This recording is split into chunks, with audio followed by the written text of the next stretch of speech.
Hey everybody, this is a piece from the Historical Materialism Journal.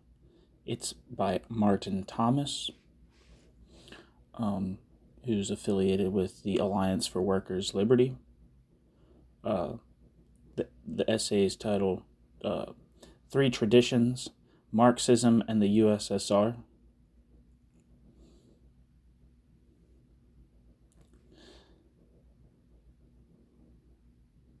And here we go. To classify critical Marxist writing about the USSR into three, quote, positions, or, quote, traditions, quote, degenerated workers' state, quote, bureaucratic collectivism, and, quote, state capitalism, is usual, tidy, and so I will argue misleading.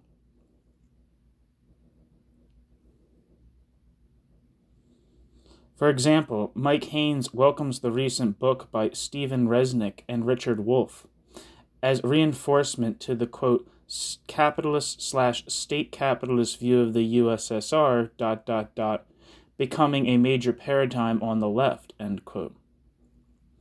But in substance, Haynes's, quote, state capitalist views, or mine, are closer both politically and in intellectual affiliation to those of many revolutionary anti-Stalinists who would reject the term, quote, state capitalism than to Resnick and Wolff's.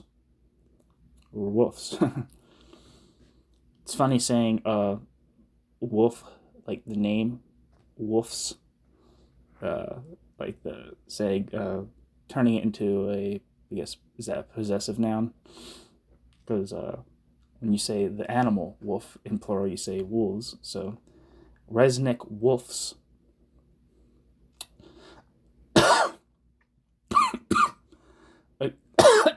Christ on the cross. All right.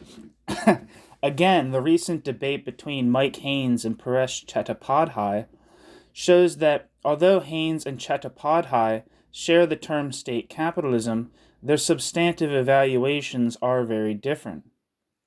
To rejoice at the increasing numbers who cheer the state capitalist colors obscures more than it clarifies. Section 1. From the late 1920s onward, Leon Trotsky step-by-step sharpened his critique of the USSR and modified the meaning he gave to his summary formula, quote, degenerated workers' state. Resnick Wolff, like many other writers, dismissed Trotsky because they argue that he, quote, defined capitalism in terms of private property ownership, dismissing the notion of state capitalism as irrelevant to the USSR because of the extent of state ownership and control there, end quote. But Trotsky would not have forgotten the commonplace pre-1917 Marxist polemics against, quote, state socialism. Trotsky recognized that state property could underpin a state capitalist regime or some new bureaucratic exploiting class. End quote. The higher the Soviet state rises above the people, the more obviously does it testify against the socialist character of this state property, end quote. Only this nationalized property had been created by the workers' revolution, while state intervention elsewhere had been rolled back after World War I or proved itself to be reactionary meddling. This nationalized property, the world bourgeoisie wanted to return to private ownership, and they would do it in the coming World War unless revolution forestalled them. This nationalized property underpinned large economic progress thanks to the inability of the bureaucracy to surmount workers' resistance. This nationalized property, therefore, was evidence of a workers' state. Simultaneously, Trotsky recognized that, quote, the classic methods of exploitation, are applied in such naked and crude forms as would not be permitted even by reformist trade unions in bourgeois countries, State ownership of the means of production does not turn manure into gold, and does not surround with a halo of sanctity the sweatshop system, end quote. Quote, of the revolution as it understands it, The bureaucracy is preserved only the cult of police violence, ... It fights for its existence with a conservative fury such as has not been displayed by any ruling class in history. Along this road, it has arrived in a short time at the commission of crimes such as not even fascism has yet perpetrated." End quote. Trotsky. End quote. Historically, no class in society has ever concentrated in its hands in such a short period such wealth and power as the bureaucracy is concentrated during the 2 5-year plans. End quote. Quote, "It contains within itself to a tenfold degree all the vices of a possessing class." End quote. Quote, "Worker state with, quote, the sweatshop system, with a ruling group of such, quote, wealth and power, such class vices, such, quote, fury against the workers?" From 1930 at least until his death in 1940, Trotsky considered the USSR to be so much a combination of incompatibilities, so terminally in crisis, so radically in flux, so unstable, that it could not be properly assessed in terms of its, quote, being, but only in terms of what it had developed from and the variance it was developing towards. Trotsky's error was not, as Haynes suggests, that he thought that the degenerated workers' state, quote, could continue indefinitely, end quote, but rather the opposite, that he held back too long from admitting that Stalin's wild economic leap from 1928 to 29 had shaped something sufficiently solid for a theory of it as a system in its own right, functioning on its own basis, to be possible. That reluctance, in the midst of the maelstrom, makes infinitely more sense than writings over 60 years later which call the USSR a regime of permanent chaos. But, by the end of the 1930s, it had become a theoretical evasion. Anyone starting from Trotsky who came to recognize Stalinism as an ongoing, functioning system put themselves on one or another road to recognizing the autocracy as a new exploiting class. The important differences between those roads, were not defined by whether they chose, quote, state-capitalist or, quote, bureaucratic collectivist as the name for that new exploiting class.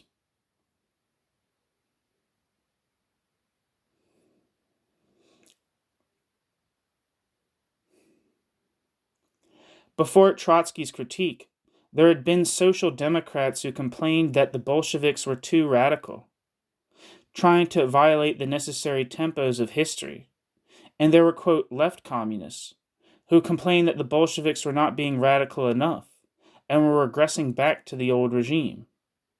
Footnote.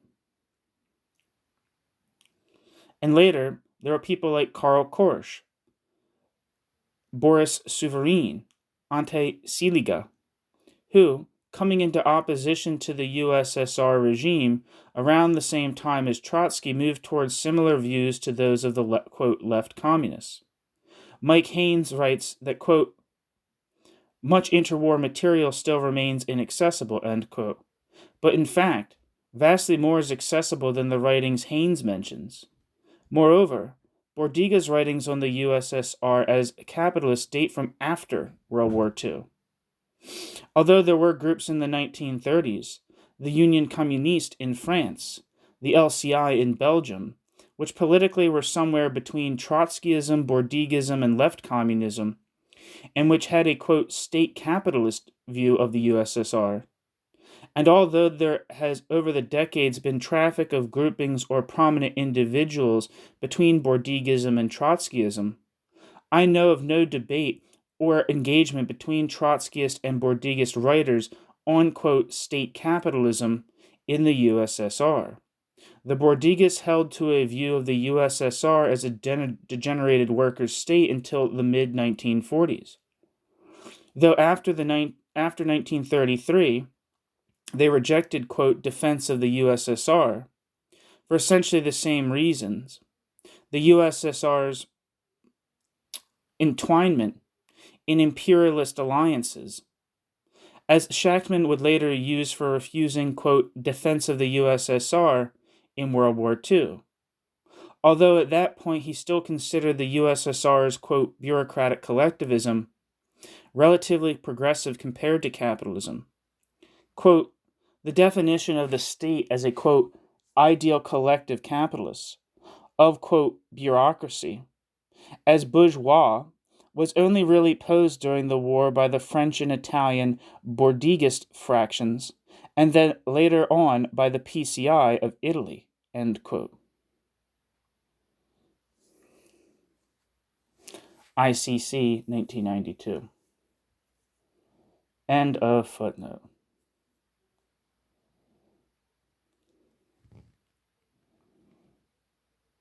The Bolsheviks were using bourgeois specialists and conceding them privileges. They were trying to introduce Taylorist methods to raise productivity in industry. They were introducing, quote, one-person management, end quote. Then they resorted to the Marxist New Economic Policy from 1921. For the Social Democrats, all that was proof that history could not be rushed, that only state capitalism was possible, and that the Bolsheviks' effort to rush could add only brutalization and authoritarianism to the unavoidable capitalist development. For the revolutionaries, it was proof that the Bolsheviks were not rushing fast enough, indeed that they were backsliding. Lenin's reply to the Social Democrats was that, quote, it is obligatory for a Marxist to count on a European revolution if a revolutionary situation exists, ... Even if Soviet government in Russia were to be crushed by world imperialism tomorrow, ... it would still be found that Bolshevik tactics have brought enormous benefits to socialism, ... Kautsky, ... stubbornly keeps repeating one thing: give me peaceful democracy, without civil war, without a dictatorship, and with good statistics, ... In a word, what Kautsky demands is a revolution, without fierce struggle, without violence. It is equivalent to asking for strikes in which workers and employers do not get excited, end quote. To the revolutionary critics, he replied that it was an illusion to suppose that extensive socialist economic structures could be built in poor, war-wrecked Russia. Economically, quote, we have nationalized, confiscated, beaten down, and put down more than we have had time to count. The difference between socialization and simple confiscation is that confiscation can be carried out by, quote, determination alone, without the ability to calculate and distribute properly, whereas socialization cannot be brought about without this ability, ... State capitalism would be a step forward as compared with the present state of affairs in our Soviet Republic, end quote.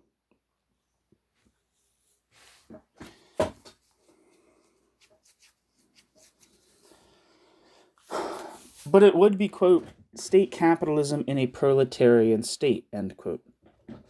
Workers' political power would limit the inevitable tendencies of the still largely capitalistic economic substructure to generate exploitation and to give power to a new or regenerated capitalist class, and would install some very limited socialistic economic measures, was all that was possible, but also all that was needed in order to maintain the bridgehead for international revolution.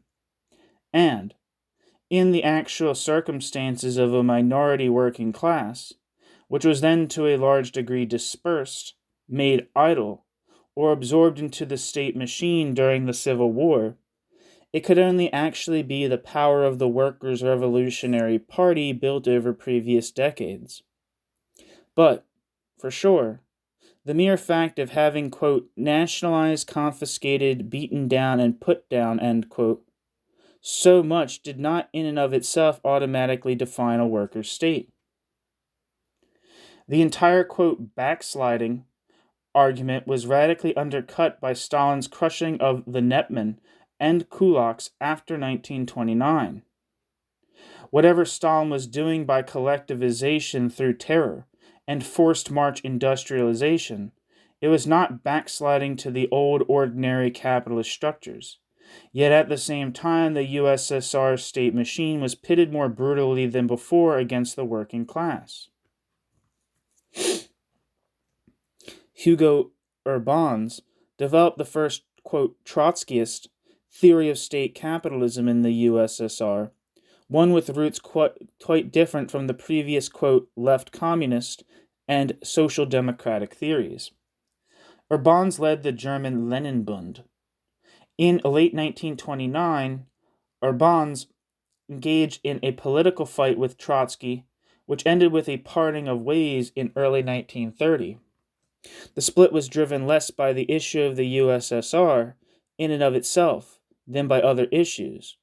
Urbans insisted that the time had already come to give up on the Communist Party and launch a new party. That led him to look to link-ups with other dissident communist groups, including the right communists, which Trotsky considered unprincipled, and to stand Leninbund candidates in election against the CP, which Trotsky considered foolish. Urbans expelled the close co-thinkers of Trotsky from his organization, leading Trotsky to warn that the, quote, Leninbund was becoming an, quote, Urbans Bund, an Urbans Bund. Relations continued to be bad up to Hitler's seizure of power in January 1933, although Urbans, like the Trotskyists, argued for a workers' united front against the Nazis. Urbans then escaped to Sweden but was unable to reconstitute the Leninbund as an effective force.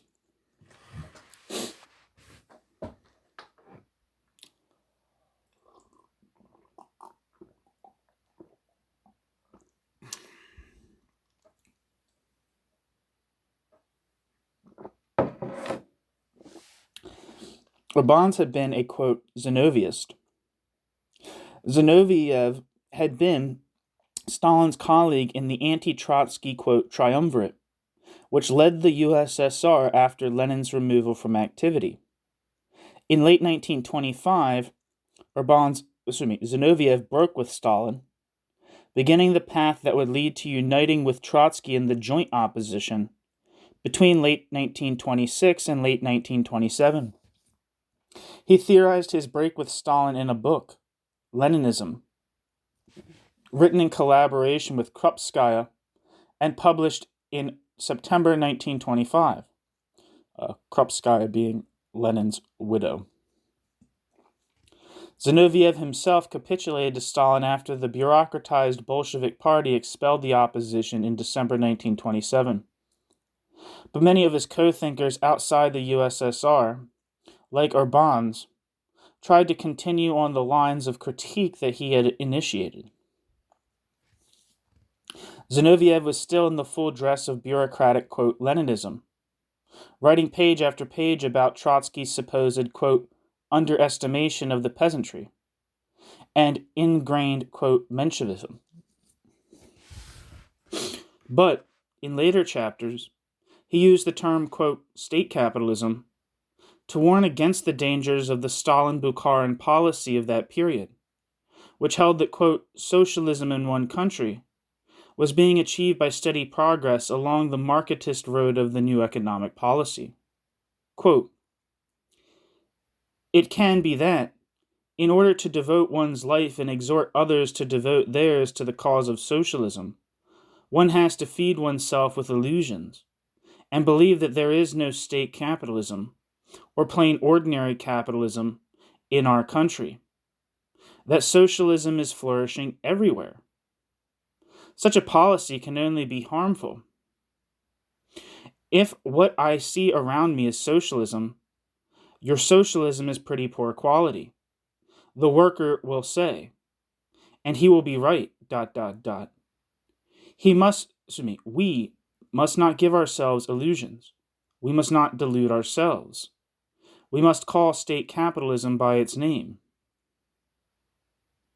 Footnote. I think this must be the same passage that Bettelheim being like a Maoist kind of pro-Soviet writer whose via Maoism became more and more critical of like the Soviet Union, like in a deep way. I think, I'm not exactly sure. I think he was kind of, Paresh Chattopadhyay might have learned a lot from him, despite the differences in their political outlook, but I'm not exactly sure. But Bettelheim was a long time, like, probably one of the more sophisticated apologists for the USSR, on the left, and he's critiqued in journals like Socialisme ou Barbarie and other places. I'm not exactly sure where he ended up. I've heard that he ended up in more like in a more libertarian socialist direction. There's this there's actually this video on YouTube on the Simon Pirani's like social history of revolution channel with Stephen A. Smith. And if you don't know who Stephen A. Smith is probably one of the leading scholars on global communism, who he edited the Oxford Handbook of the History of Communism and edited the and wrote the Oxford very short introduction to the Russian Revolution. And he was talking about how his political development, and he said like when he was in like, I think it was in the 80s, he said he was involved in like a Maoist group that he referred to as like a libertarian Maoist group, which is kind of funny. But I think that might have been like the kind of like grouping around like Bettelheim in the late 70s, and like people who were influenced by him in the late 70s and early 80s. But I'm not exactly sure. That's speculation about what French so-called libertarian Maoist group that Stephen A. Smith was referring to. But I think that that might have been the group around Bettelheim. Anyway, let me continue reading this footnote. I think this must be the same passage that Bettelheim quotes from Zinoviev, citing, quote, pages 236 to 258, end quote, as source. Quote, let us have no illusions, no self-deception. Let us call state capitalism, end quote. The other passages cited here show that Bettelheim is plain wrong in asserting that the Zinoviev-Kamenev opposition to Stalin did not, quote, take up the question of the capitalist relations that might prevail in state-owned industry, end quote. End footnote.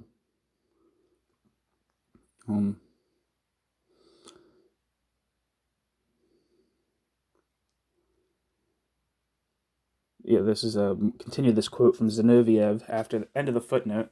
It's a quote, continuing quotations from Zinoviev. In 1923, the great enemy was pessimism in regard to the fate of our country.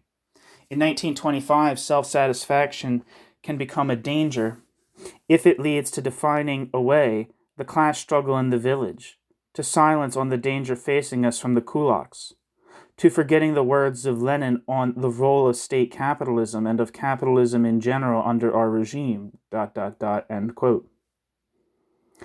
Zinoviev picked up the term, quote, state capitalism from Lenin and expanded it into a generic term for everything unsocialist about the USSR. Zinoviev's greatest worry was the regrowth of capitalism from the small producer peasant economy. But he also, with less emphasis, referred to unsocialist features which would expand after 1929 rather than being crushed like the small producer economy. Quote, are there not elements of capitalism even in our present state trusts, in their operations, their system of work, their environment, etc., ... We should not ignore the fact that even the workers employed in our large-scale industry often see themselves as wage workers and not as socialist producers working in their socialist nationalized factories and workshops. We have to seek the main cause of this state of mind in unemployment and the inadequacy of wages, ... end quote. Obviously, higher wages and lower unemployment do not turn wage workers into socialist producers. In Zinoviev's mind were the inequalities between workers and officials, and the lack of democratic control over economic life in the USSR in 1925. Nowhere in his book did Zinoviev refer to the state bureaucracy as a privileged group impeding socialist progress. The nearest he got to that was a claim that, quote, the national narrow-mindedness and petty bourgeois satisfaction, end quote, which he considered to be a dangerous and widespread state of mind, was, quote, reflected particularly in the state apparatus, end quote. Urbans built on Zinoviev. When Trotsky was exiled from the USSR in February 1929, Urbans declared that a decisive defeat in the struggle had occurred. Quote, this is Thermidor, end quote, counter-revolution, but not yet, quote, open counter-revolution, end quote. At this stage, Urbans still saw the decisive counter-revolutionary force as the, quote, ordinary capitalist, end quote, elements. The villains of the piece in the old left communist arguments about the use of bourgeois specialists or about the new economic policy, not as the state bureaucracy. In August 1929, using, or, in Trotsky's eyes, misusing, Trotsky's description of the situation in the USSR as a, quote, inverted Kerensky period, end quote, Urbans asked, quote, have we still a proletarian dictatorship in Russia? No. Proletarian dictatorship is the organized power of the proletariat. In Russia, state power is now no longer in the hands of the proletariat, but, as Trotsky says, in the hands of officialdom, of the bureaucratic apparatus, which, as Engels in a well-known passage cited by Lenin in State and Revolution said, apparently stands as a mediator over the classes, but serves the interests of the economically stronger class, ... end quote.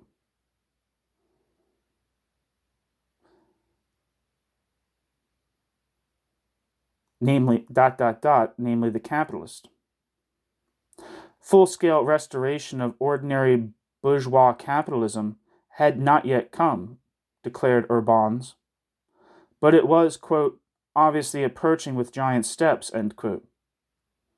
It was a sort of dual power, quote, in this apparatus, with its bureaucracy, are inserted so many power factors of the bourgeois class that it can exercise a clear, quote, government below, end quote, end quote.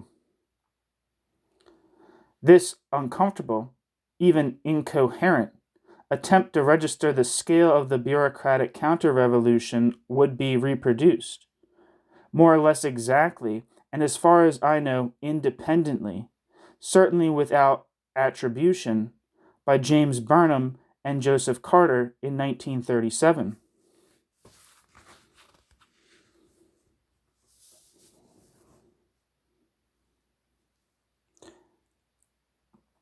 I have a piece by Joseph Carter on the channel called Bureaucratic Collectivism, if anyone is interested.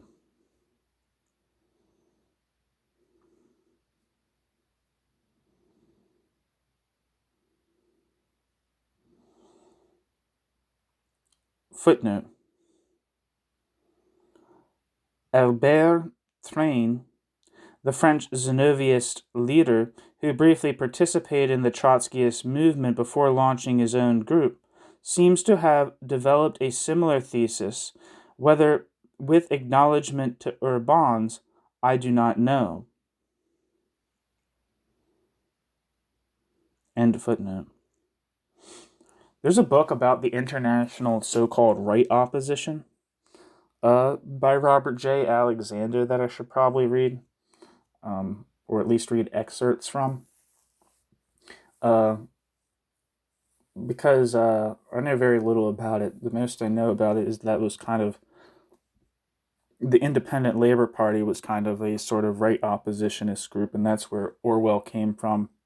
And I think the POUM in the Spanish Civil War, the Party of Marxist Unification, was kind of like a mixed bag of like Trotskyists and right oppositionists, whereas the full Trotskyist in the Spanish Civil War were the, I believe they were called the Bolshevik Leninists, oriented around Grandizio Muniz, who I think moved to more, after World War II, moved more and more towards libertarian positions. But yeah, just I should read that. I suppose Zenobia. The reason I'm saying that is because I suppose Zenovianism would be an instance of the international right opposition. If there was such thing in the 30s or the late 20s as a Zenoviist in France, that's probably what's being referred to. Anyway, after he went into exile in 1933, Urbans wrote, quote, an open letter to Trotsky in March 1933, flatly identifying the state bureaucracy as the state capitalist class. He used a citation from Trotsky's close comrade still in internal exile in the USSR, Christian Rakovsky, to insist that, quote, insofar as there still remained a division of power in the Soviet Union, the development pointed in the direction of a state capitalist domination on the backs of the working class, end quote. Rakovsky had written, quote, from a proletarian state with bureaucratic deformations, as Lenin defined the political form of our state, we are passing to a bureaucratic state with proletarian communist survivals. Under our eyes has formed, and is continuing to form, a great class of governors with its own internal divisions, which grows by prudent co-option, direct or indirect, bureaucratic promotion, fictional elements. What unites this novel class is a form, also novel, of private property, that is, the possession of state power. Quote, the bureaucracy possesses the state as its private property, end quote. Wrote Marx, ... end quote. By June 1933, Urbans was writing forthrightly that the Soviet economic system was state capitalism and produced a corresponding ideology. Quote, the bureaucracy rules without restriction. It has its economic basis in the constantly increasing state power and state economy. It is becoming a separate class with its own state capitalist ideology, end quote. He now linked this assessment with the idea that, quote, an era of state capitalism, end quote, was opening in Germany after Hitler's victory. Quote, Urbans, ... developed no, quote, universal theory, end quote, ... in which National Socialism, the Stalin regime, and Roosevelt's New Deal appeared as expressions of a general tendency to bureaucratic collectivism. But Urbans saw the three forms of state regulation of the economy as parallel manifestations, from which he read off the international development towards state capitalism, end quote. Zimmerman, 1978. I don't know who Zimmerman is. We see here that it confuses, rather than clarifies.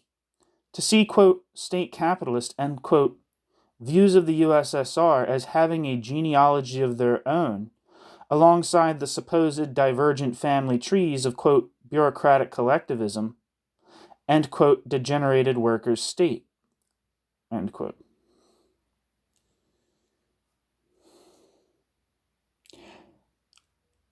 Urbans, quote, state capitalist, end quote, view grew out of not what he spurned as the, quote, false conceptions of the Communist Workers' Party of Germany, which was the left communist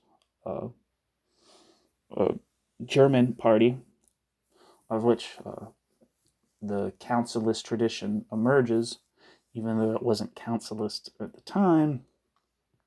the quote, false conceptions of the KAPD, the anarchists, and the Korshists, end quote.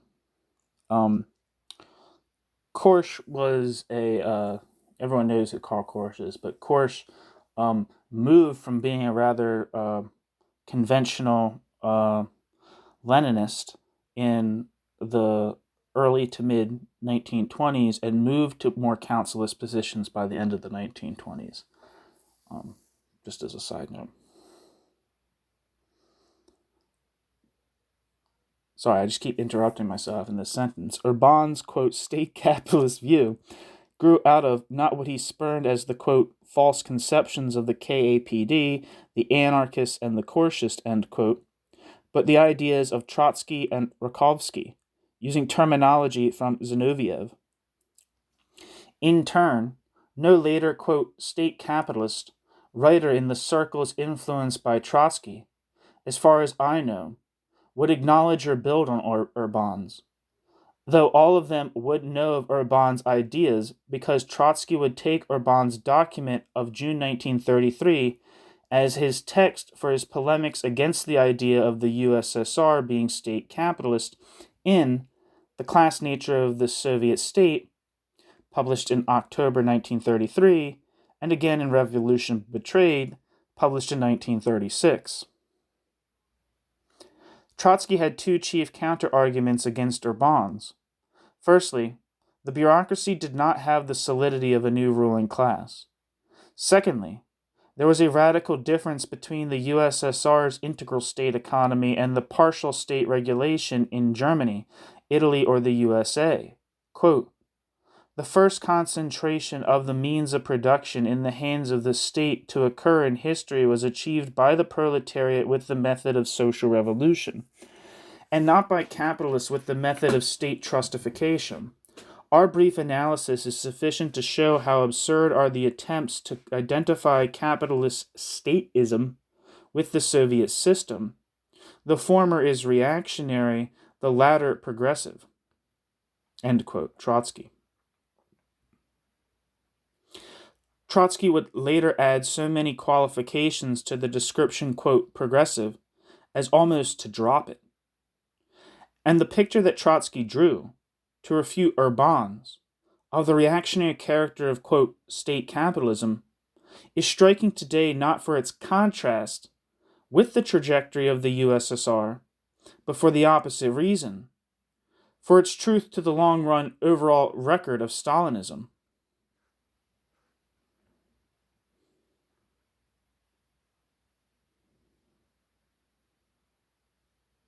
Urban's was improvising, helter-skelter, basing himself on Zinoviev's garbled extrapolations from Lenin.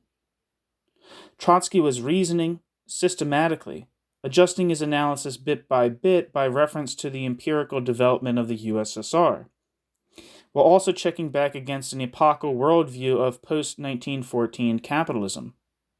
70 years on, however, it is Urban's picture of the Stalinist USSR, or rather Trotsky's rational reconstruction of it, which stands up best against evidence in the long sweep. Quote,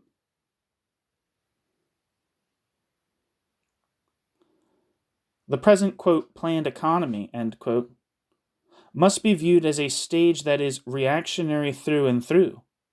State capitalism strives to tear the economy away from the worldwide division of labor, to adapt the productive forces to the Procrustean bed of the national state, to constrict production artificially in some branches and to create just as artificially other branches by means of enormous unprofitable expenditures.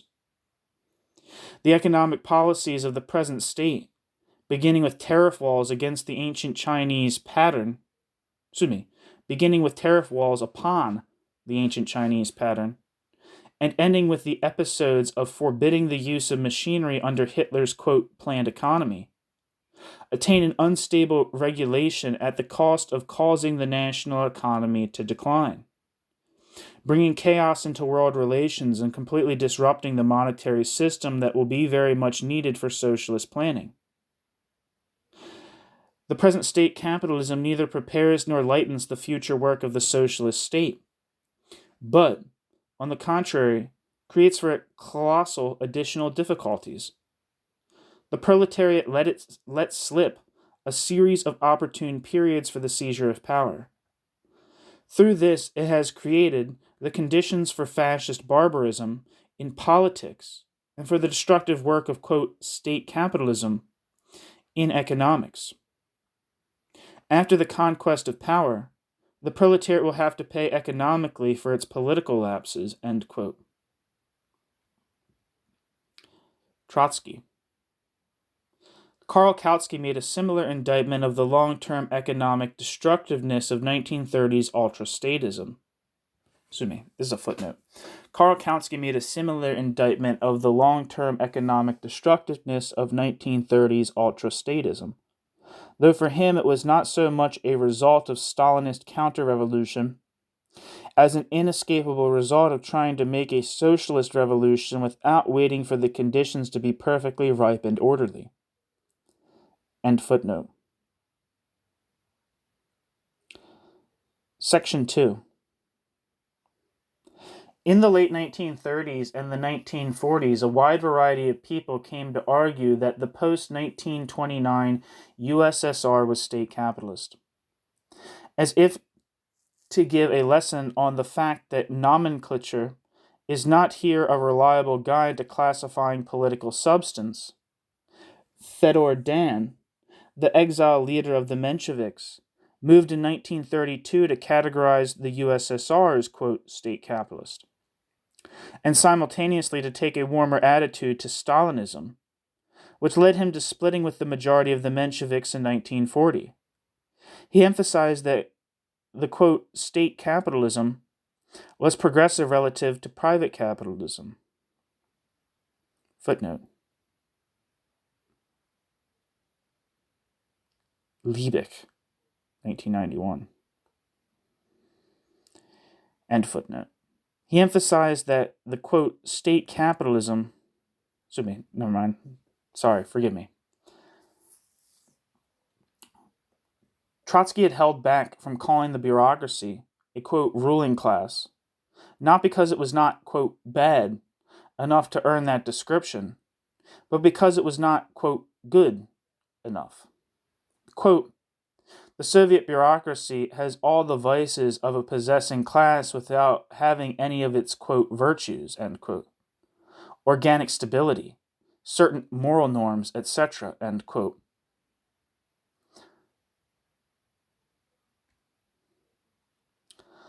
Don was, in effect, conceding such, quote, virtue, the historic role of development of a new mode of production, to the bureaucracy.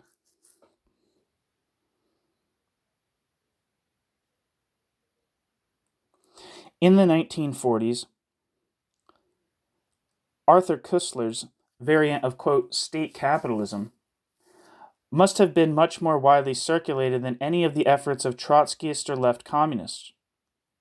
Koestler, an ex-Stalinist on his way through social democracy, accepted that, quote, Russian state ownership and planning is economically progressive compared with private capitalism, end quote. But, quote, in the same sense as, Nazi economic planning was superior to, and economically progressive compared with, Western laissez-faire, end quote.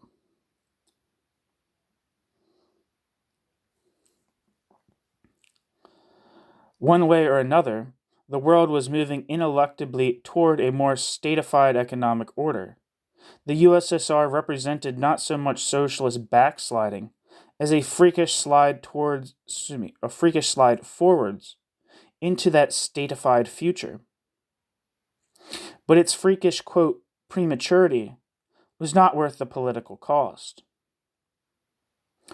Whether that statified future was called, quote, state capitalism or, quote, bureaucratic collectivism was not a hot issue. Koestler, for example, referred to the book which James Burnham wrote on his break with Marxism to argue that the world was moving ineluctably from capitalism towards, quote, managerial society, as one which, quote, gives the gist of the matter, on who owned the wealth in the USSR. Quote, questionable, only in, quote, details. The political difference was about whether, like Don, you believed that the USSR's, quote, state capitalist progress had to be nurtured and defended against the West, or whether, like Kussler, you believed you had to support the West to defend democracy. The Frankfurt School variant of the theory of, quote, state capitalism was in the same ballpark as Kussler. Footnote. The Frankfurt School theory, although described in Howard and King's survey in 2001 as, quote, the most rigorous version of the, quote, state capitalism, end quote, thesis, end quote, was always vague, even evasive. Horkheimer and Pollock and Marcuse all suggested that the USSR was state capitalist, but none ever said it straight out. In a later book, Marcuse struck an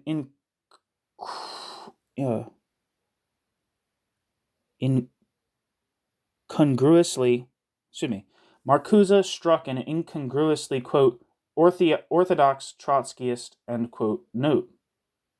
Quote, inasmuch as this change, bracket, socialist revolution, end bracket, would leave the material base of society, the nationalized production process, intact, it would be confined to a political revolution, end quote. Marcuse, 1968. End footnote. Where's my water bottle at? It's time for some water.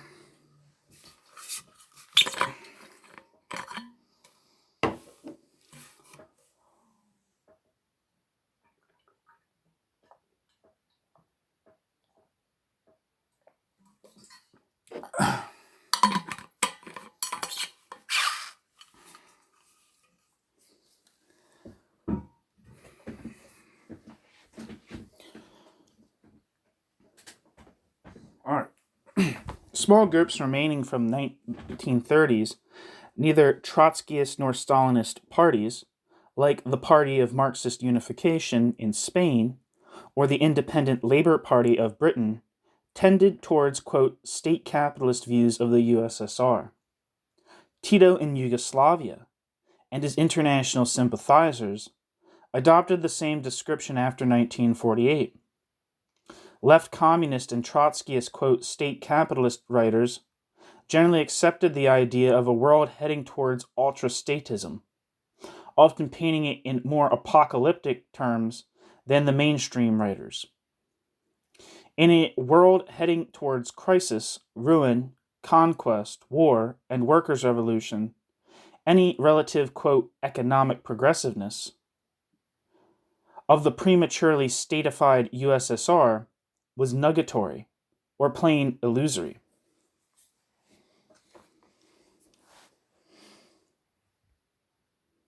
Footnote. Raya Dunayevskaya, for example, in 1942, nailed the claim that, quote, the allegedly phenomenal rate of industrial growth in Russia is the criterion of a unique form of economy. Not only, quote, socialist, end quote, Russia, but also, quote, feudal, end quote, Japan, showed a tremendous rate of growth, end quote. Dunayevskaya, 1992. End footnote. The left communists tended to move closer to the Social Democrats' view of 1917, renouncing their earlier enthusiasm for war communism. Anton Pennecook, for example, concluded that, quote, the Bolsheviks had carried out a bourgeois revolution, so that, rather than following incorrect policies, they had followed the only possible policies. Their only, quote, mistake had been to imagine that they were building socialism rather than capitalism, end quote. Pennecook. For the Trotskyists, the USSR had become, quote, state capitalist as a result of specific defeats in specific class struggles. Some, like C.L.R. James and Raya Dunayevskaya, dating the decisive transition as late as 1936, rather than because no more than a, quote, bourgeois revolution had been possible. But all the various Trotskyist-derived state-capitalist writers of the 1940s, James, Dunayevskaya, Grandizo Muniz, Tony Cliff, Cornelius Castoriadis, shared the idea of a world heading towards state capitalism everywhere, the USSR in the van. Felix Morrow was a partial, but only a partial, exception. Footnote. Morrow had become the main writer of the, quote, orthodox Trotskyist movement in the USA after the 1939-40 split. In 1944-46, he and others opposed the majority of the movement on perspectives in Europe and on Stalinism. In its very last days before Morrow was expelled from the, quote, orthodox movement at the American Socialist Workers' Party's convention in November 1946, Felix Morrow's group presented a, quote, state capitalist view of the USSR, which subsequently fell into a historical black hole with Morrow's withdrawal from politics. Morrow's version shared the then common view that, quote, the tendency of economic development to statification and planning is ... general ... common to all contemporary economy, end quote. Intended to see the USSR as exceptionally advanced in that respect. Quote, bracket development, end bracket, can, for the present, reach the completion of this tendency only in such countries where the ground has been cleared by a proletarian revolution, end quote. Minority of the Socialist Workers' Party, 1946. However, Morrow's version did not share the also then common view that the USSR's fully statified economy made it more productive. In fact, Morrow simultaneously saw the USSR as backward and deformed. Quote, the backward characteristics of this bracket planned statified end bracket economy in the USSR ... assure a better productivity to capitalist functioning based on competition, end quote. Quote, bracket, the idea of, end bracket, the tendency of the nationalized property to exceed the norms of capitalist production was already disproved in Trotsky's lifetime, end quote. Felix Morrow differed from Max Shachtman's, quote, bureaucratic collectivism on the grounds that, to, quote, prove the, quote, bureaucratic collectivist hypothesis, it would be necessary to show that, quote, this new economy is economically progressive in relation to capitalism, end quote. And it was not. He speculated on a further transformation within, quote, state capitalism, the ousting of the Stalinist tops by a layer of the bureaucracy, keen on, quote, decentralization, and, quote, individualization of the economy. Of course, that did eventually happen, but 40-odd years later than Morrow thought. Morrow argued that, in some ways, Stalinism was more regressive than American capitalism. Stalinism, quote, begins to undermine the foundations of socialism and of the very existence of the working class, end quote. Quote, Russian imperialism is compelled because of its economic inferiority to exploit and oppress the masses much more than rich and conservative Yankee imperialism, end quote. Quote, the bureaucracy is no more, quote, dependent on the working class than the American capitalists are on theirs. It is even less so because it has suppressed all workers' liberties, end quote. Minority of the SWP, 1946. Morrow also left many loose ends. He argued that it was, quote, the relations of production such as they exist in the USSR between exploiters and exploitation, which decide the capitalist content of the plan's stratified economy, end quote. But then offered no specifics on relations within production, and elsewhere switched to arguing that it was defined as capitalist by the shaping influence of, quote, the law of value on, quote, the capitalist world market, no longer countered by, quote, workers' control inside the USSR. Minority of the SWP 1946. End footnote.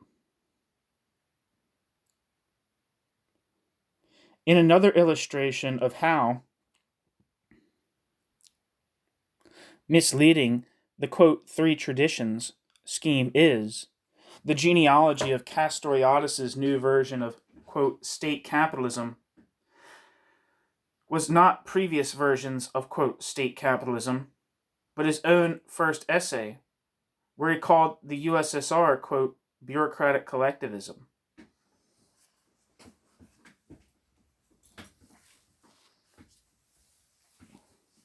This is exciting because in reading Castoriadis, I was like, what is the relationship between this kind of, because I'm kind of interested right now, so might be writing about it for school, is the relationship of different schools of, I guess, dissident Trotskyism and their conception of the USSR in the post-war period. Wondering, like, what is, in reading Castoriadis, I was like, what is Castoriadis' relationship to the bureaucratic collectivism thesis? I think he also is, I think because in, like, Castoriadis' time, at least in, like, the early period when he was still part of, when him and Claude Lafleur were still part of the, what the fuck is the name? I can't remember the French name of their tendency within the French section of the Fourth International. They were putting forward a thesis that criticized notions of state capitalism as basically saying it was politically unimaginative insofar as defining the reactionary character of the USSR in terms that are familiar to them, such as, the only way to criticize the USSR as reactionary or unemancipatory would be to label it capitalism.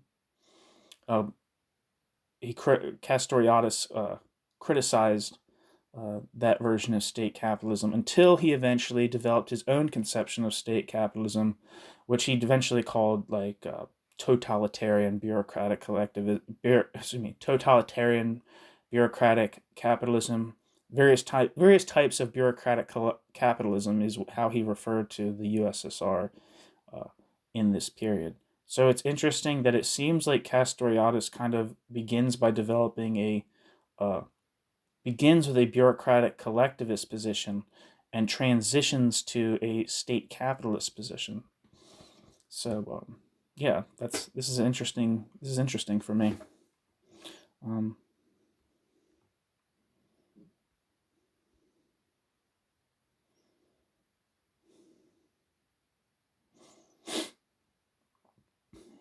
Anyway, the whole, quote, forward sliding perspective on state capitalism would be unsettled by events just as the, quote, backsliding version had been. The stabilization in the West of a capitalism somewhat state-regulated but still market-based, and the fierce clashes in many countries between Stalinists and capitalist classes undermined it, and then it collapsed with the worldwide neoliberal shift in the 1980s and the fall of the USSR in 1991. Among the various 1940s revolutionary, quote, state capitalist, end quote, theories, Cliffs benefited from two perverse, quote, virtues. It was less systematic, both in its theory and in the political conclusions the author drew, given the apocalyptic and schematic tone of other writers. That was an advantage. And it was less sharply anti-Stalinist. Cliff conceded more to the supposed economic progressiveness of the USSR as per Don, Kussler, etc., than the other revolutionaries. For Cliff, Russia represented the, quote, highest stage which capitalism can ever reach, and which probably no other country will ever reach, end quote. It's expressing itself in, quote, an extremely high concentration of capital in an extremely high organic composition of capital, end quote. And in a, quote, speed of development of the productive forces in Russia, far outstripping what youthful capitalism experienced, and the very opposite of what capitalism in decay and stagnation, bracket, the rest of the world for Cliff in 1948, end bracket, experiences, end quote. Though on the basis of a low level of productivity and culture as starting point.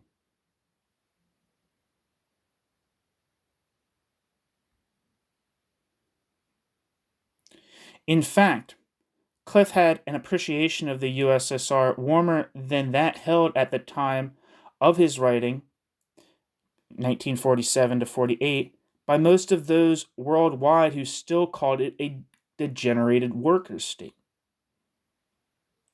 Just for people who don't know, Cliff was kind of, I guess he was the founder of what is now today the Socialist Workers' Party in the UK, featuring people like Alex Kalinikos, John Molyneux, and those kind of people. I think that's how you say his name, Molyneux. And then like a whole bunch of people in the British left, members of the Socialist Workers' Party. It definitely has more. I'm not in Britain, but it seems like in my experience, I haven't really in the leftist milieus that I know in the area that I'm in the United States, I haven't really met anyone who's like, I am a Trotskyist. Whereas in the UK, it seems like Trotskyism is like the dominant version of radical left politics, and a lot that dominance of Trotskyism, it seems partially due to the relative success compared to other Trotskyist groups of the Socialist Workers' Party UK. I mean, not success in the terms of what they hope, but in terms of at least like prominence. I mean,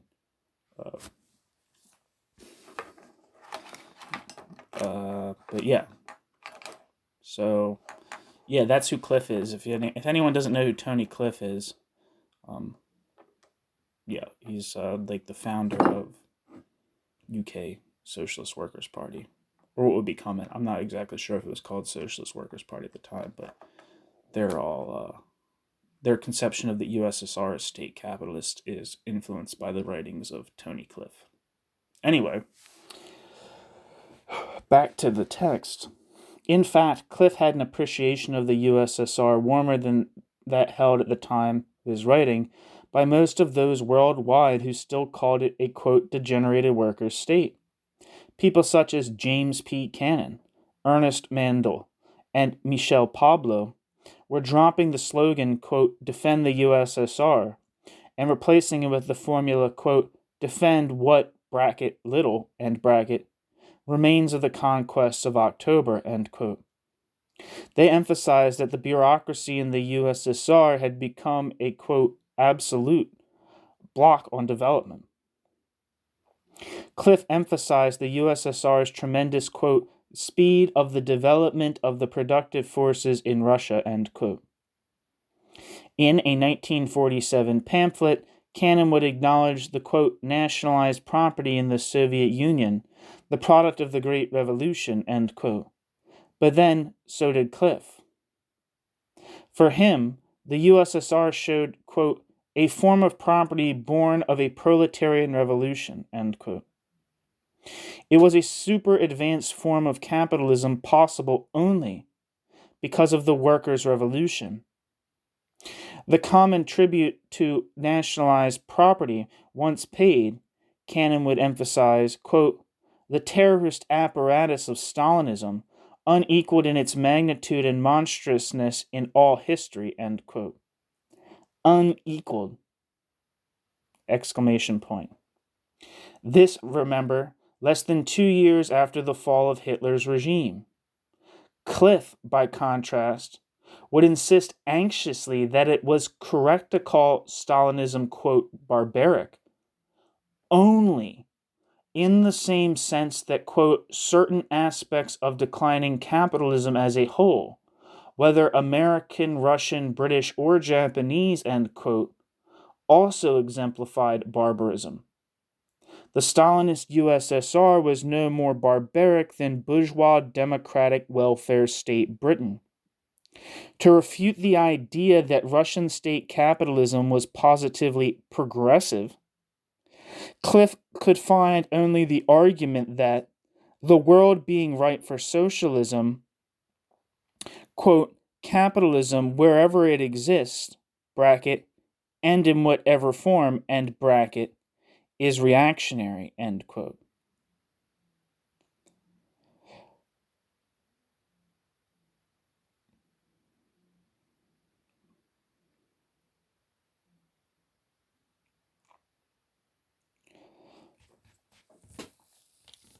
Pablo and Mandel, and with much more hesitation, Cannon, would begin a radical shift of view only a few months later after the open conflict between the USSR and Yugoslavia, and soon came to appreciate the survival and expansion of Stalinism as a deformed manifestation of the, quote, world revolution, end quote.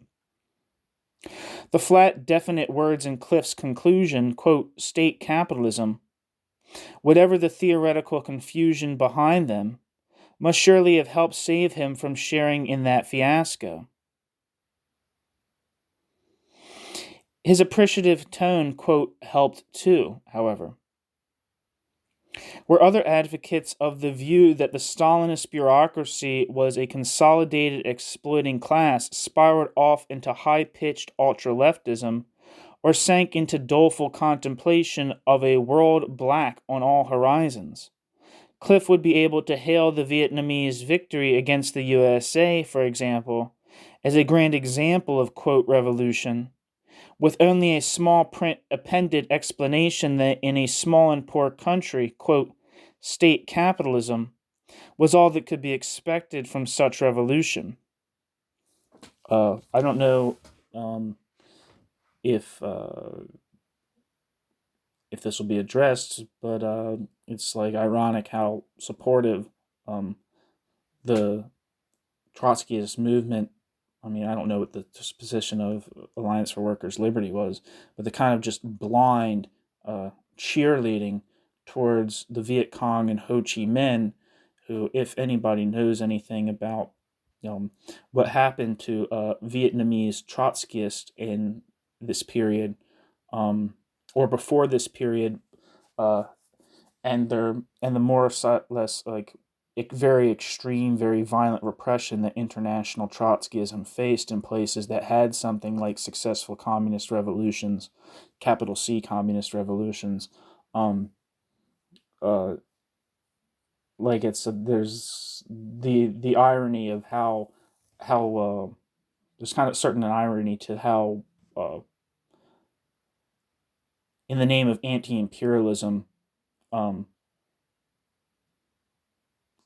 the Trotsky, large sections at least, I would say most of the Trotskyist movement, from my understanding, completely supported these regimes rather blindly, when they actually, on the local level, did all the things to Trotskyists that they would condemn Stalin so sharply for.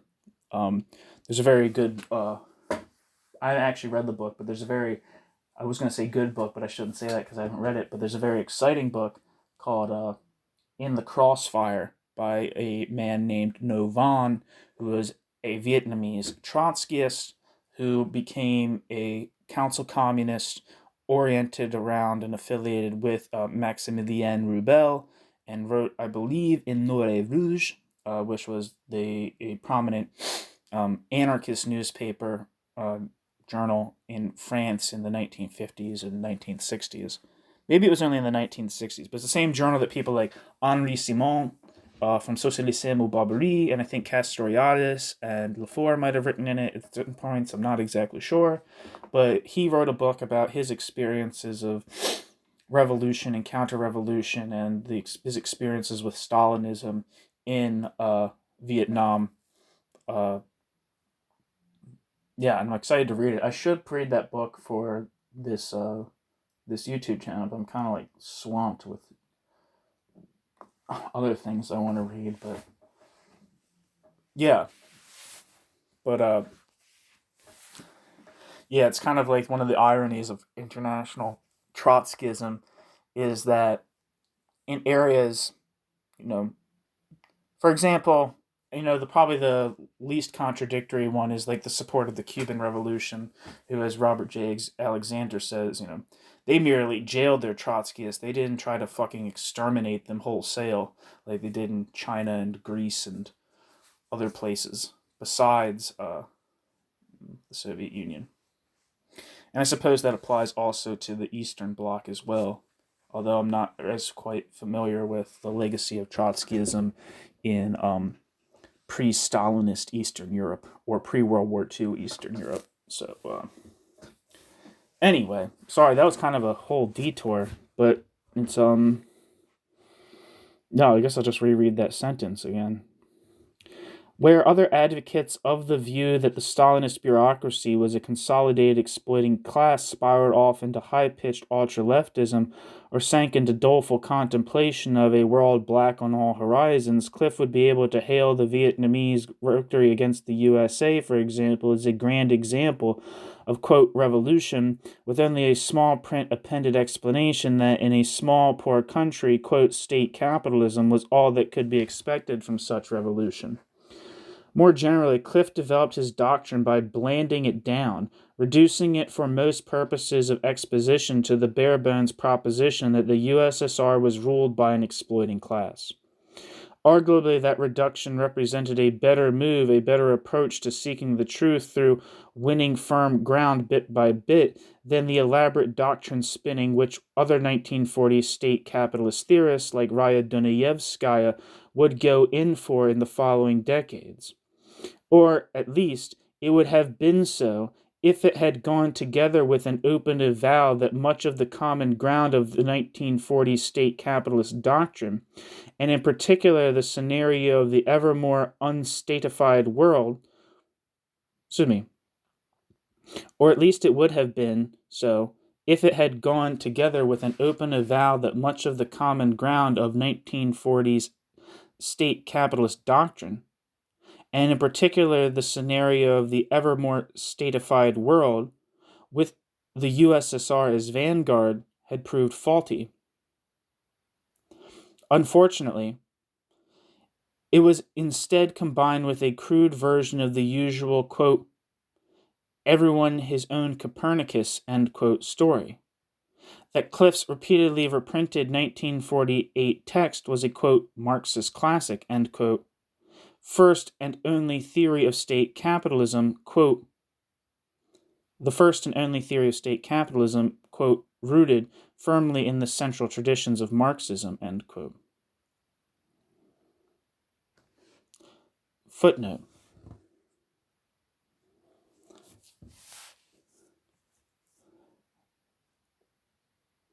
There is a fair volume of new, quote, post-Cliffite, end quote, writing on the USSR as state capitalist.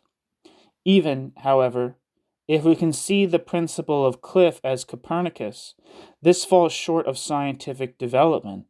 The only attempt to move forward by criticism of previous efforts, rather than by reverential lacing in of them to later blanded down writings, a short exchange between Duncan Hollis and Alex Kalinikos on one side, and Peter Binns and Mike Haynes on the other, in International Socialism Journal in 1980 to 81, has disappeared into the archives without a ripple. And none of the post-1991 writings of this school, to my mind, has confronted the problem indicated by the opening sentence of Kalinikos' contribution to that debate, where he warms up for criticism of Binns and Haynes by praising their, quote, excellent critique of, quote, exceptionalist, end quote, analyses of the Eastern Bloc, end quote. However you may name Stalinism as an episode in history, exceptional it most certainly was, end footnote.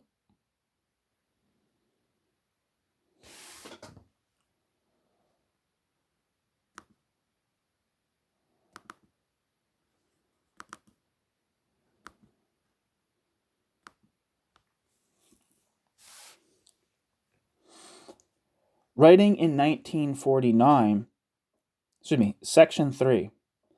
Writing in 1949, Ted Grant showed that Cliff's analysis was, quote, in reality, not a state capitalist document. It is a hybrid in the union of bureaucratic collectivism and state capitalism, It leads straight to the road of Shachtman's bureaucratic collectivism, end quote. Grant had a valid point.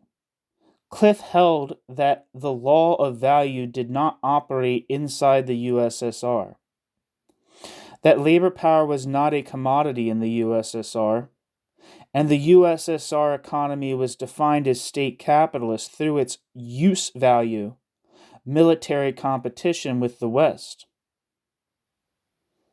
Footnote. Exactly the same argument was used by Castoriadis at the same time to argue that the USSR was not state capitalist.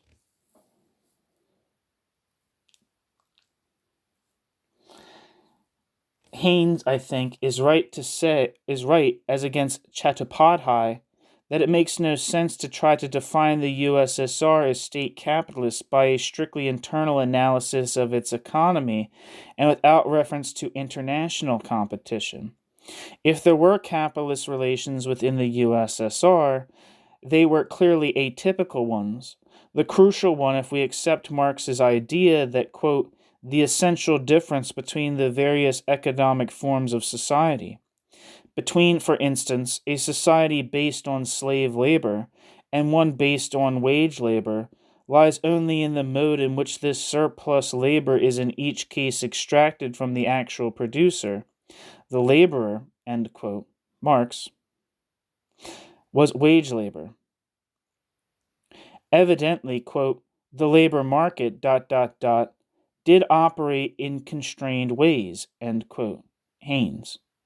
Or, to put it more exactly, since the labor market operates, quote, in constrained ways, end quote, in every actual capitalist economy, the labor market operated in unusually constrained ways.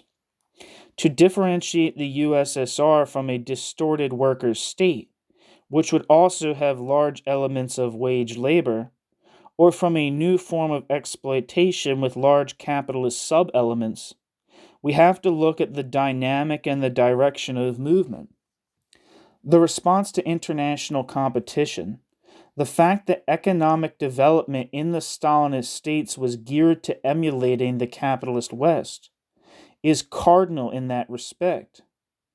But from the fact that the USSR could not be defined as state capitalist by internal relations alone, it does not follow that it could be so defined by external relations of military competition alone. Any state is likely to face pressures of military competition. Those pressures alone, in abstraction from the mechanisms through which their effects were transmitted inside the USSR economy, could not define the USSR as state capitalist, any more than it was military competition alone, without reference to internal class and market relations, that defined the USA or Britain as capitalist during the Cold War.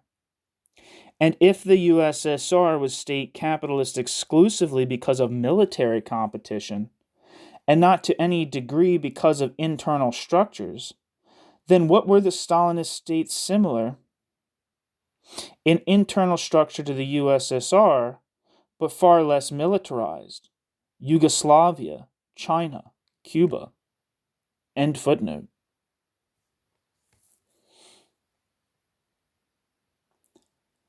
By 1949, Grant's argument served not only to analyze, but also to indict by association. In 1947, the quote official Trotskyist had been discussing a merger with the quote Shachtmanites in the USA who held that the USSR was bureaucratic collectivist. And it was not because either side saw their respective views on the USSR as too violently opposed that the talks broke down. By 1949, while, quote, state capitalism was still a tolerable deviation within, quote, official Trotskyist circles, quote, bureaucratic collectivism was beyond the pale. The, quote, orthodox Trotskyists, people who refused to concede that the USSR's bureaucracy had consolidated as a new ruling class,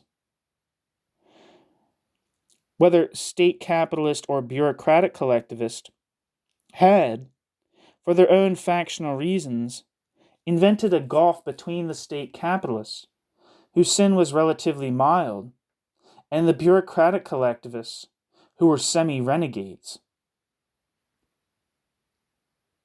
Footnote. Quote, the adherents of the theory of the existence of, quote, state capitalism try on the whole to maintain their views within the framework of the general Marxist conception of our epoch. They maintain in its entirety the Leninist strategy of the proletarian revolution, ... Their revisionism appears when, by characterizing the USSR as a capitalist country, they must logically consider the present Soviet society as a sort of, quote, future picture of capitalist society in general, ... bracket, as for, end bracket, the adherents of the theory of, quote, bureaucratic collectivism, ... Not only are they obliged completely to revise the Marxist conception of the development of capitalist society, but they also question a series of the fundamental concepts of historical materialism, ... The logical outcome of the theory, ... is the conception that the proletariat is incapable of fulfilling its historic mission and the rejection of Marxism as utopian, end quote. Fourth International, 1948. End footnote. Their campaigns still cast a long shadow more than 50 years later. Haynes is wrong in writing that, quote, bureaucratic collectivism emerged as a, quote, fully formulated argument, ... at the end of the 1930s, end quote. Quote, crystallized by the Nazi-Soviet pact. Haynes. Quote, bureaucratic collectivist theories had engaged debate among revolutionary Marxists at least since an elaborate book by the left social democrat Lucien Lerac in 1931, which Trotsky replied to in 1933. Footnote. Another influential writer on bureaucratic collectivism in France at the same time was Simone Weil, who published her first big article on the theme in the revolutionary syndicalist magazine Le Révolution Prolétarienne of the 25th of August, 1933. Trotsky met her and disputed her views in December 1933. End footnote. The new quote, bureaucratic collectivist theories of Shachtman and Carter would not be formulated until December 1940. Footnote. According to Shachtman, Joseph Carter developed a bureaucratic collectivist theory as early as 1939, but did not write it down. Matt Gomna, 1998. End footnote. A Hitler-Stalin pact of some sort had been predicted by Trotsky for some time. It was the movement of the USSR into imperialist expansion or attempted expansion in 1939 to 40, of which, as it turned out, the actual Hitler-Stalin pact was part, that prompted rethinking. Rightly so. It was the first occasion on which the old idea of, quote, defense of the USSR as a degenerated workers' state, end quote, had led to sharp one side or another political differences since the Chinese Eastern Railroad dispute of 1929, a much more obscure one, and at a time when Trotsky himself had not come out for workers' revolution against the Stalinist bureaucracy. There was an immediate political fight over whether, quote, defense of the USSR, end quote, could imply, quote, defense of its invasion of Poland and Finland. Theoretical rethinking took longer.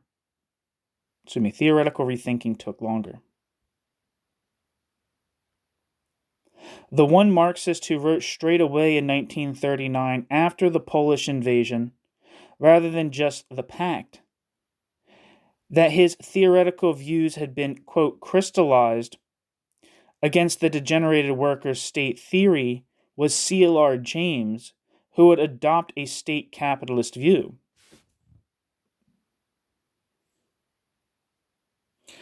Haynes' listing of the, quote, most notable proponents, end quote, of the bureaucratic collectivist view as James Burnham, Bruno Risi, and Max Shachtman, and his argument that the view is discredited by the, quote, subsequent evolution of those three is also wrong.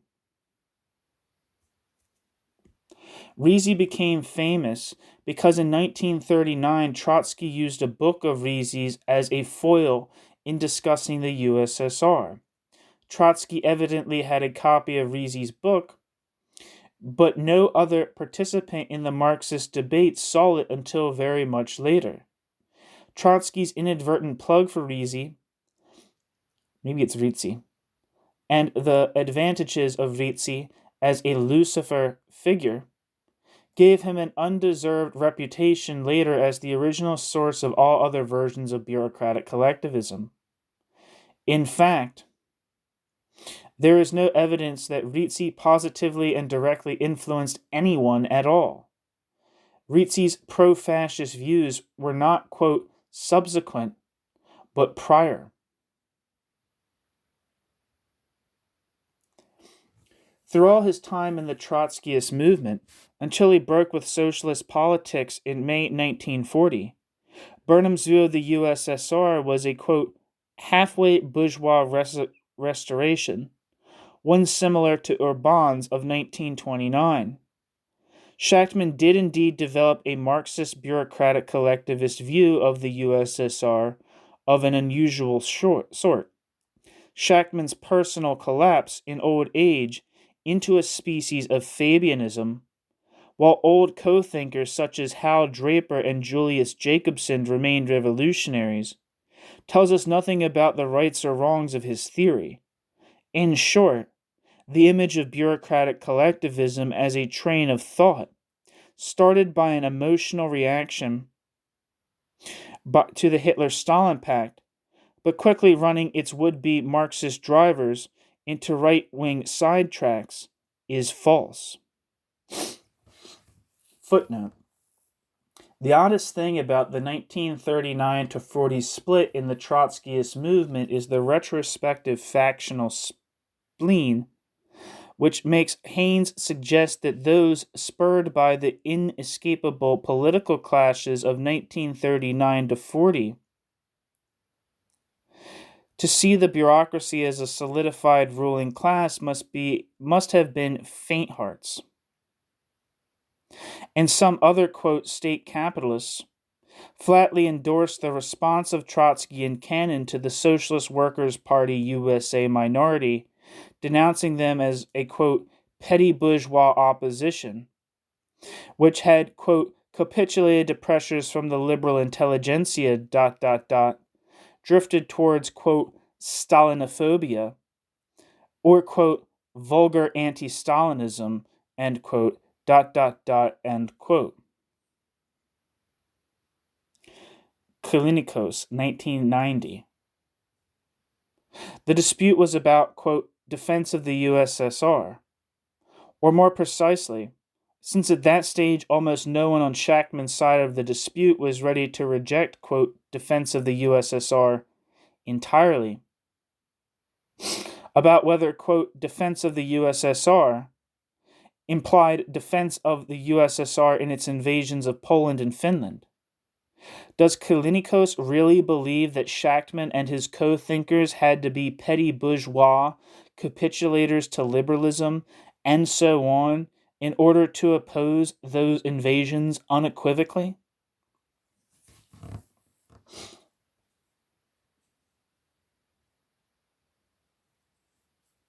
Leroux's view in 1931, end footnote, my bad. Leroux's view in 1931 was more like a hesitant version of Urban's state-capitalism, of roughly the same period than a direct counterposition to it. According to Leroux, quote, in the Soviet economy, the transformation of the surplus product into surplus value obviously takes place. We have a society founded on exchange, where the law of value, although appreciably modified, is still in force, even inside the socialist sector. We thus have the right to use the term, quote, surplus value.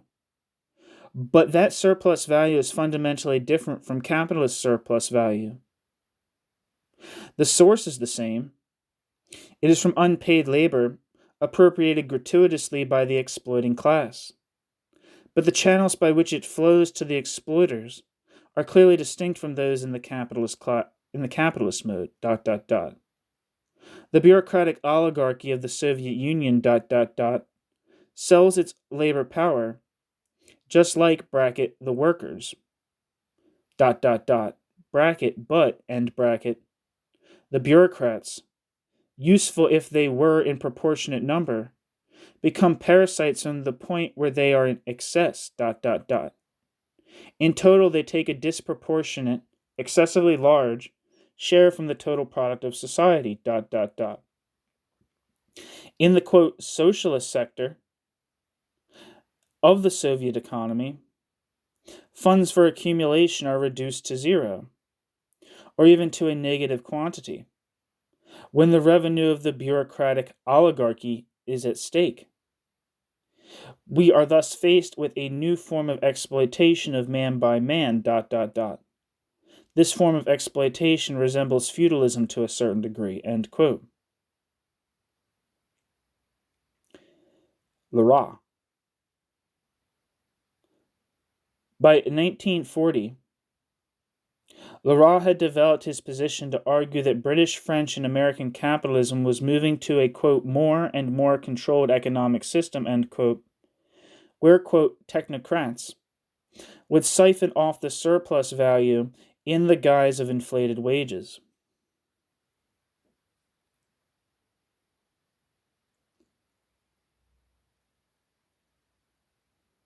Footnote.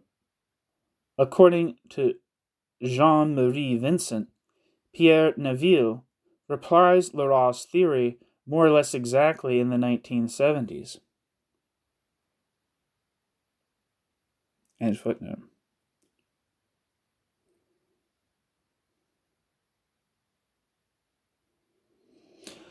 The first Trotskyist, quote, bureaucratic collectivist was Ivan Crépieux.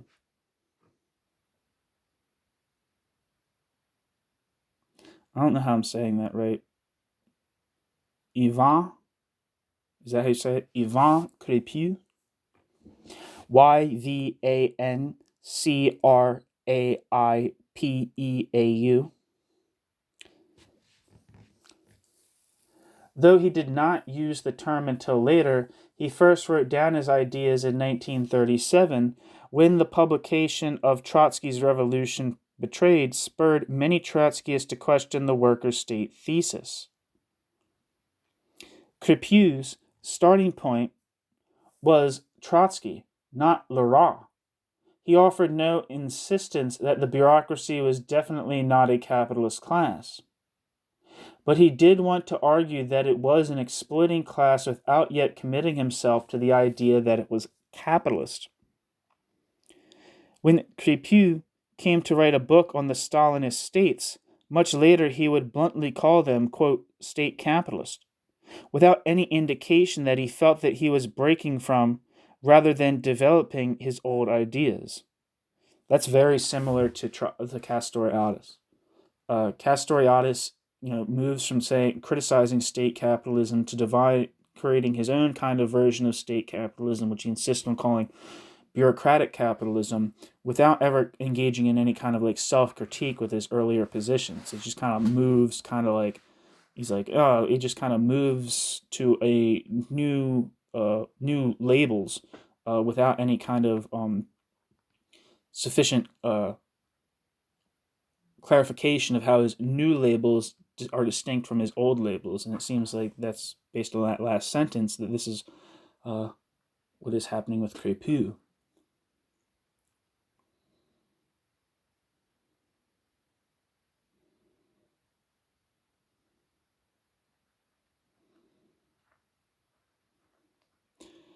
Anyway, Paul Périsseau and Jean-René Chauvin, Crépieux's close comrades from the 1930s and 40s, who have sharp and clear memories of the debates and issues of those days, were surprised when I talked to them in 2001 at the idea that Crépieux had not used the term, quote, state capitalist back then. In a 1969 text, which in tune with both the tone of the day and Cliff's similar approach, tended to see Stalinism as an exploiting system, but still the best that could be expected at that stage from revolutions in poor countries, Crépieux used the term, quote, bureaucratic collectivism, and wrote, quote, those who think they can illuminate the debate by baptizing such societies, quote, state capitalism, have illuminated nothing at all. The problem is not giving them a name, ... It is understanding their role in the development of humanity, end quote. However, Crépieux did not write that those who used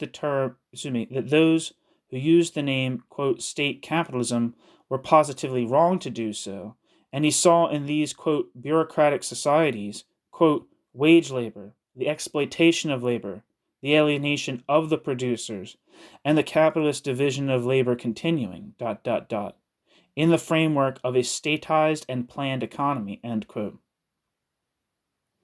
I don't see how Crépieux's, quote, bureaucratic collectivism, end quote, was less capitalist than the, quote, state capitalism, end quote, of, for example, the left communist Paul Matic, who insisted that the USSR was not at all regulated by the law of value and was radically different from and antagonistic to Western capitalism. To call the USSR, or later other Stalinist states, quote, bureaucratic collectivist, could, then, be a more cautious version of calling them, quote, To call the USSR, or later other Stalinist states, quote, bureaucratic collectivist, could, then, be a more cautious version of calling them, quote, state capitalist. Alternatively, it could signal more exuberance about the perspective of the world moving towards statism, with the USSR out in front, thinking the statified future deserved a whole new name, quote, bureaucratic collectivism, rather than just, quote, something capitalism.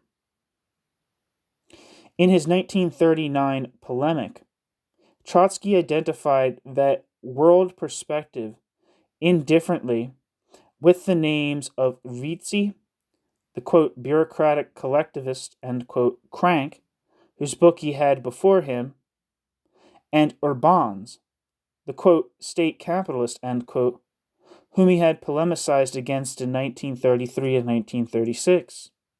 He demurred. He could not see the fascist governments expropriating their whole classes of private capitalists rather than taking partial measures.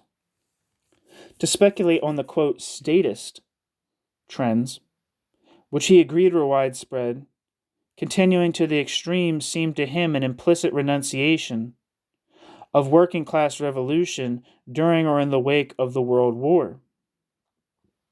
But he was willing to discuss the possibility that the Western capitalist trends of, quote, gigantic concentration of productive forces, the heightened fusion of monopoly capitalism with the state, an organic tendency towards naked dictatorship as a result of this fusion, end quote, might one day converge to something akin to Stalinism. Quote, fascism on one hand, degeneration of the Soviet state on the other, end quote, would, quote, outline the social and political forms of a neo-barbarism, end quote. Should that horrible endpoint be reached, that is, should systems similar to the USSR be established on a large and international scale, then it would be clear that the USSR bureaucracy was not, as the hypothesis still held to by Trotsky maintained, a temporary, unable to stabilize, frantically convulsing tumor, but a new organic exploiting class. Logically, if the USSR regime, produced and consolidated on a wide scale, would be a new exploiting system, then it already was that system within its own arena, maybe not yet consolidated. Trotsky, for several reasons, hesitated. Quote, might we not place ourselves in a ludicrous position if we affix to the Bonapartist oligarchy the nomenclature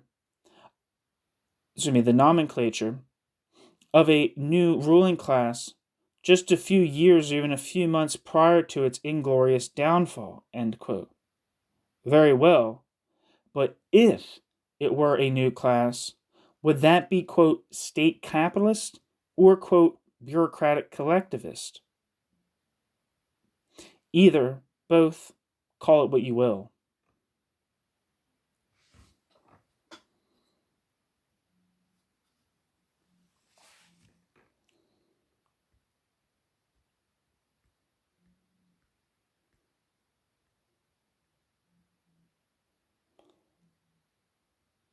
I'm going to take a break, actually.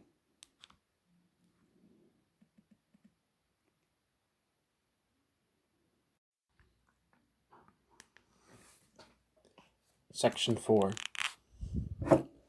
In 1940, however, two writers developed definitions of the USSR as, quote, bureaucratic collectivist, and pointedly not, quote, state capitalist.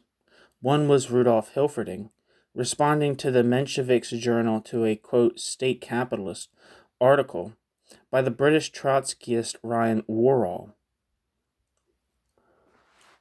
Germany and Italy were moving towards the sort of, quote, totalitarian state economy, which the USSR already was. But to call it, quote, state capitalism, he thought, which would evade questions posed by the development of, quote, totalitarian state economy, which, so Hilferding reckoned, destroyed the very foundations of Marxist theory. For Hilferding, it was not that the USSR, in particular, was not, quote, state capitalist, but that the whole concept of state capitalism could, quote, scarcely pass the test of serious economic analysis once the state becomes the exclusive owner of all means of production. The functioning of a capitalist economy is rendered impossible by the destruction of the mechanism which keeps the lifeblood of such a system circulating, end quote. Hilferding. I.e., the autonomous market. Seen lucidly, the development of, quote, totalitarian state economy put into question the most fundamental Marxist concepts of class and state. The bureaucracy was not a ruling class, but only a collection of functionaries subordinate to Stalin, having this or that minor material privilege, but, quote, subordinate to the government to the same extent as are the rest of the people, end quote. The state was not an executive of any economically dominant class, but a, quote, power in its own right, end quote.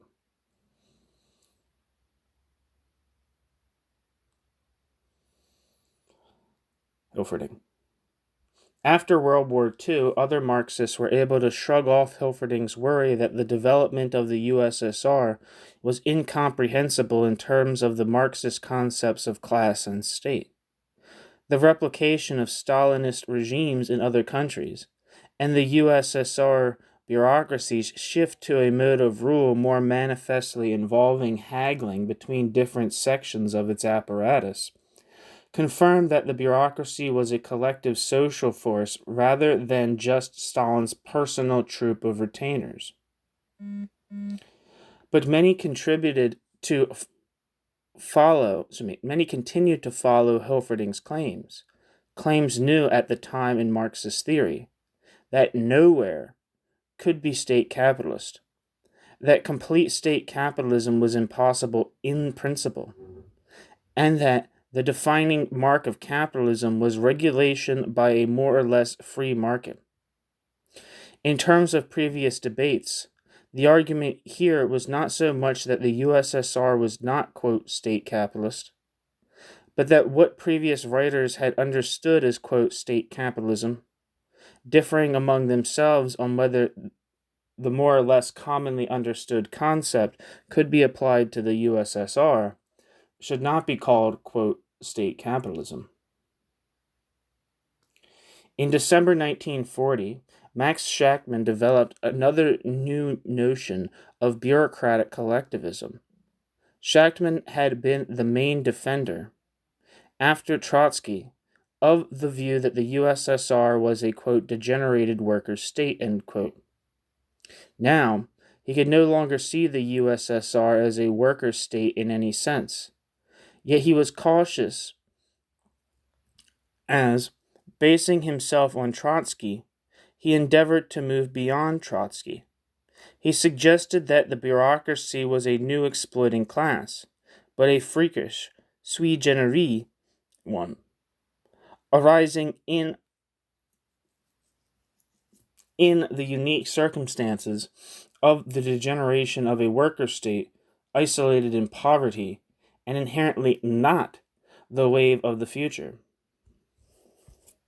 That it was not state capitalist, not anything towards which there might be a direct line from other countries' development, was essential to his theory.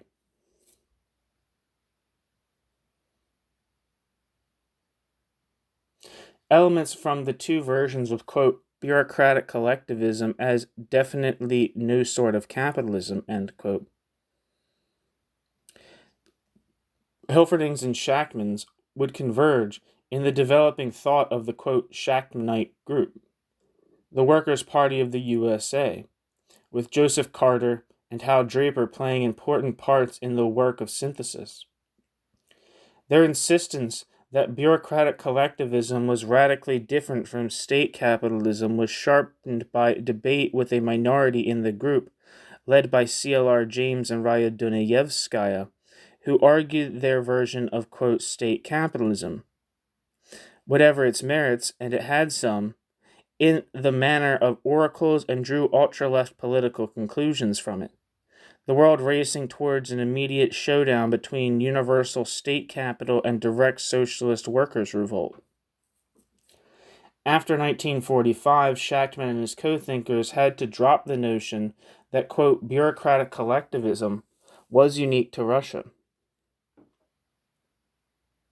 Bit by bit in their thinking, the notion that, quote, bureaucratic collectivism could not emerge from capitalism except by some freakish zigzag was eroded, and thus their distance from, quote, state capitalist theses was lessened.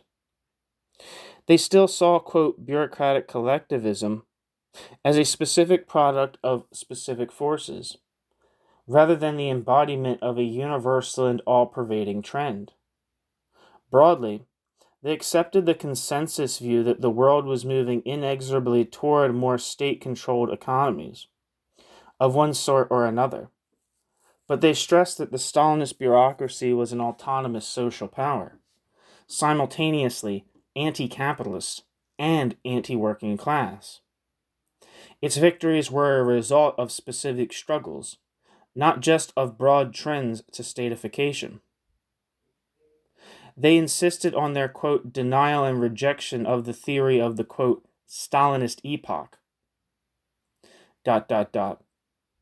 reaffirmation of the theory that Stalinist bureaucratic collectivism represents a mongrel social formation, ...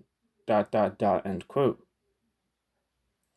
They foresaw, quote, three-cornered, end quote, conflicts between Stalinist bureaucracies, bourgeoisies, and working classes, and argued for the maximum independent vigor of the, quote, third camp, of the working class against both bourgeois and Stalinist camps. That put their feet more firmly on the ground than were those of the, quote, workers' statists, always looking for the hidden, quote, worker essence of the USSR to manifest itself, or of the, quote, state capitalists of the time, pixelated by a vision of the whole world rushing towards ultra-statism. Whatever you think of the term, quote, bureaucratic collectivism, their position did allow them to develop assessments of specific trajectories of the Stalinist states, rather than seeing those states primarily as super exemplars of a world trend to statification. There's a footnote here that I missed. Quote, no, it's not quote, footnote. Thus, in 1951, admittedly in a somewhat off-key article, Shachtman mused about the possibility of Britain under its Labour government would, gradually, bit by bit, quote, develop toward the type of totalitarian collectivism which is the distinguishing mark of Stalinist society. Mr. Attlee's denunciations of Russia as a, quote, bureaucratic collectivist state, end quote, ... notwithstanding, end quote.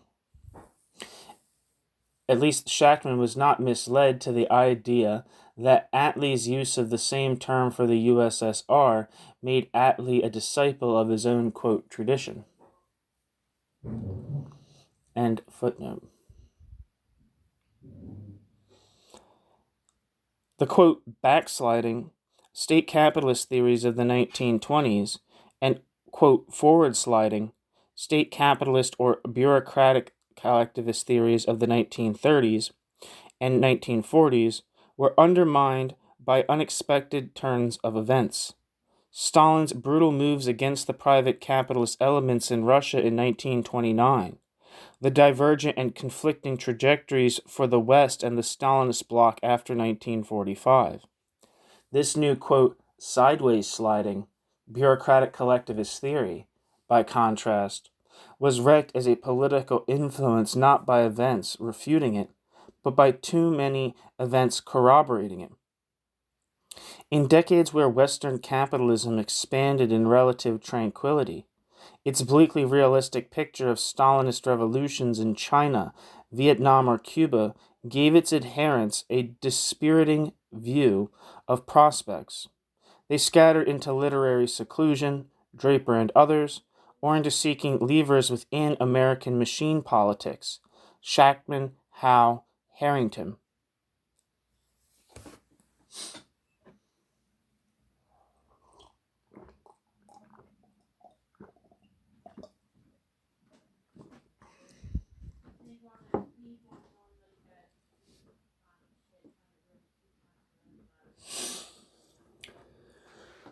Section 5. By the 1960s, the culture of critical Marxism as regards the USSR showed a strange picture. The bureaucrats were a cohesive and apparently very stable social category. They had developed de facto rights to pass on their privileges to their children. Their dictatorship was obviously no freakish emergency or crisis regime, but solidly entrenched. It was a coherent system that could be, and had been, replicated in other countries strictly, quote, from above, with no working class involvement. The USSR was in conflict with the USA, but that was a measured jousting between great powers. Moscow was a conservative force in its own sphere of influence. Even Communist Party members were shy now about claiming that the working class had any real supremacy in the USSR. And, yet, the notion that the USSR was some sort of worker state, degenerated, bureaucratized, bad, had perhaps more hegemony among non-Stalinist leftists than at any time since the 1920s.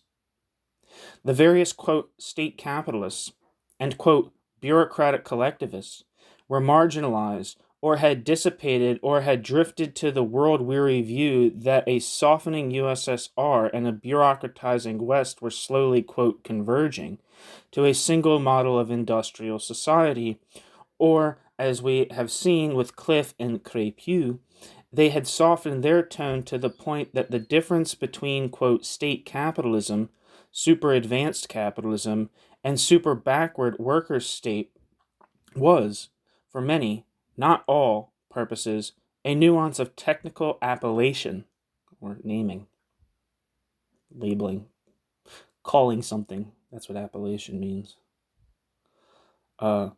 Thinking was boxed in by the glory reflected onto the USSR by revolutions like the Cuban and Vietnamese, apparent proof that it still incubated a potent anti-capitalist force, and by its still impressive-looking industrial growth statistics, apparent proof that it represented a new mode of production superior to capitalism.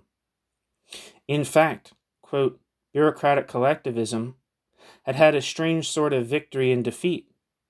What, quote, orthodox Trotskyists meant when they called the USSR a, quote, degenerated workers' state was something quite different from the acutely unviable temporary concatenation of incompatibles with which Trotsky saw.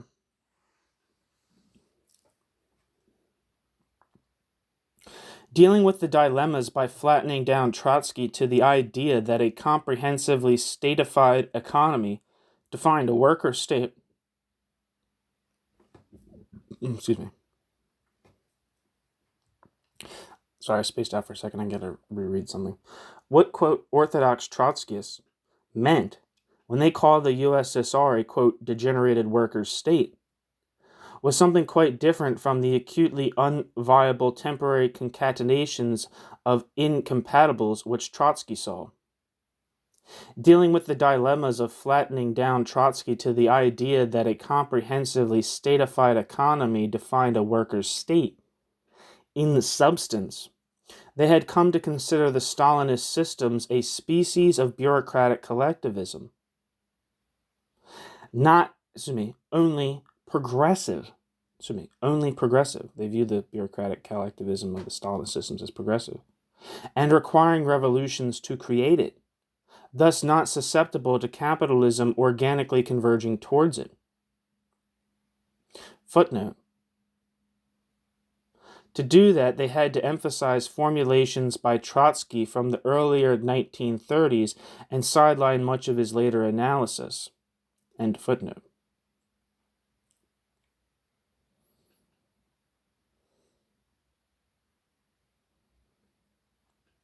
There appeared to be dozens of variants of, quote, degenerated and deformed workers' state theory, but, in fact, there was none. That they used the term degenerated workers' state had some significance, but Isaac Deutscher was being no more than unusually forthright when, expressing his own thoughts by way of attributing them to Trotsky. He wrote that, quote, it had not occurred to him to suggest that the Stalinist regime was a worker state in the ordinary and political sense of the term, end quote.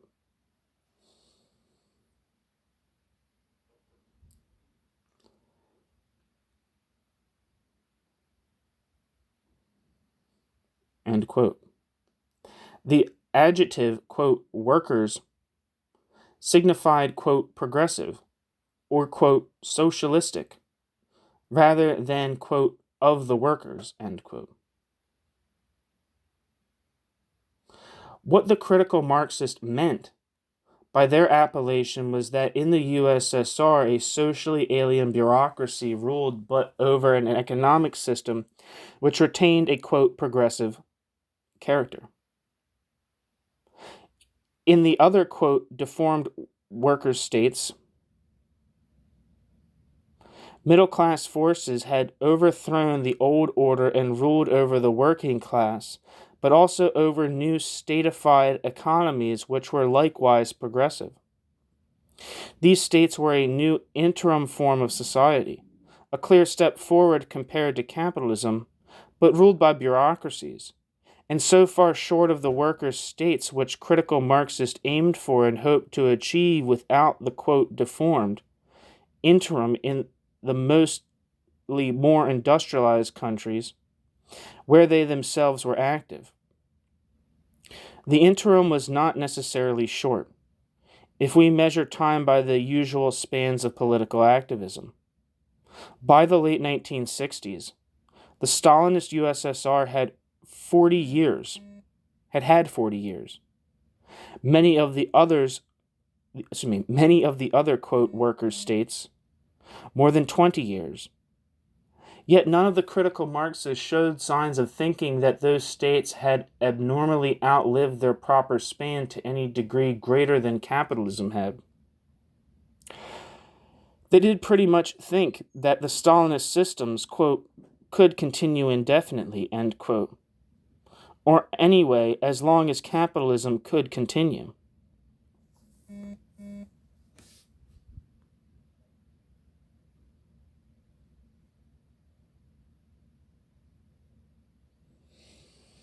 The ambiguities of saying, quote, workers' states,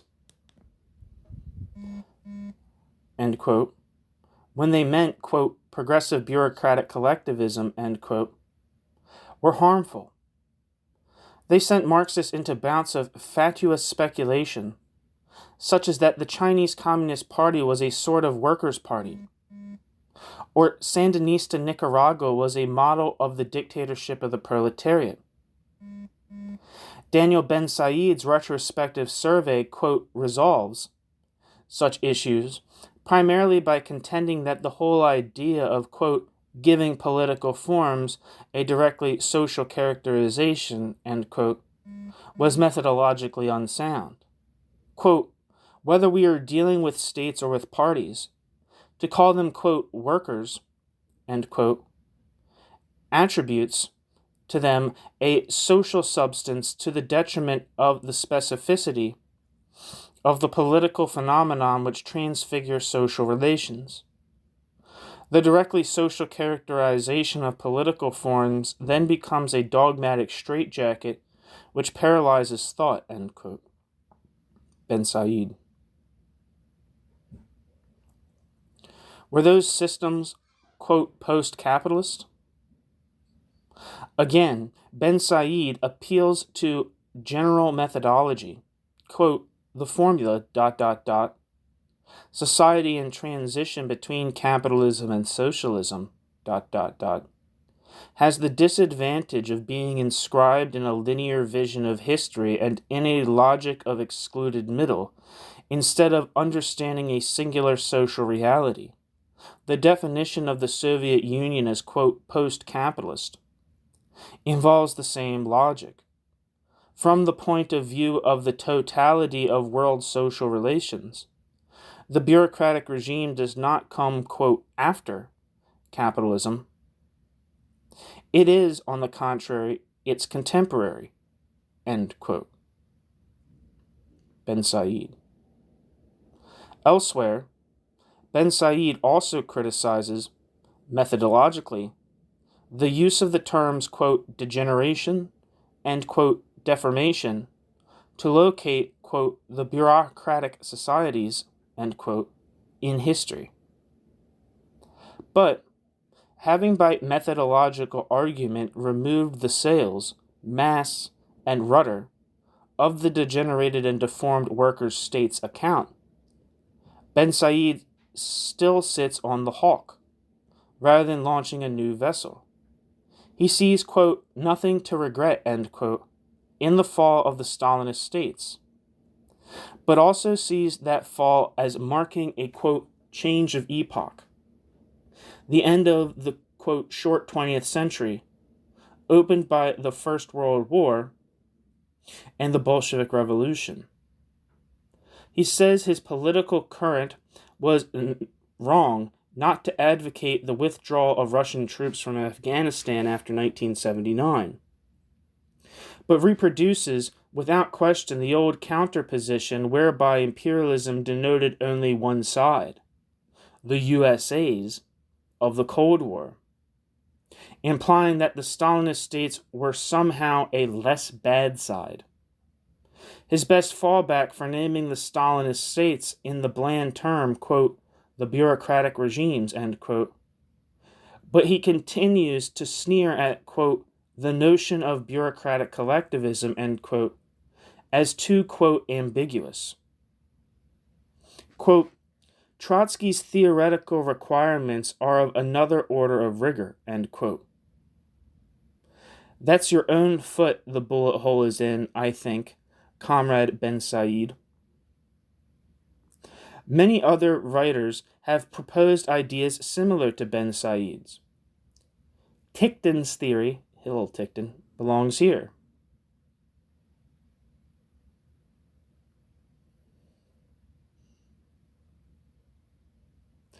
Though seen by Haynes as a variant of Shachtman's, quote, general approach, it is actually tied in to, quote, deformed and degenerated workers' state, end quote, ism.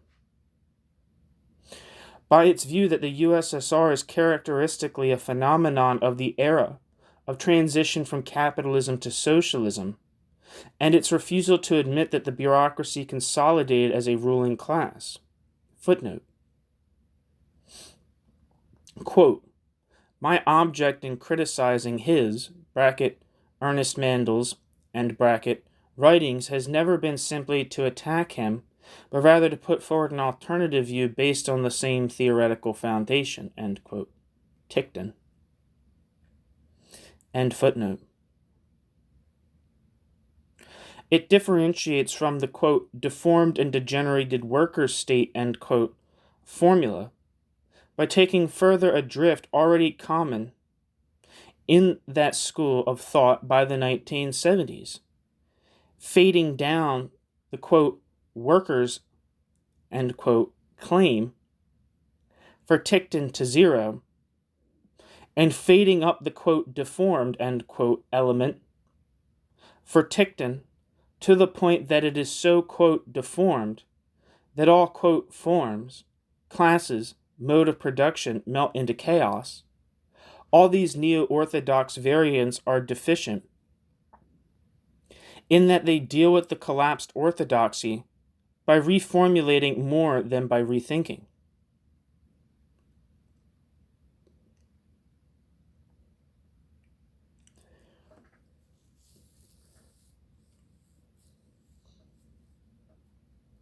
Section 6.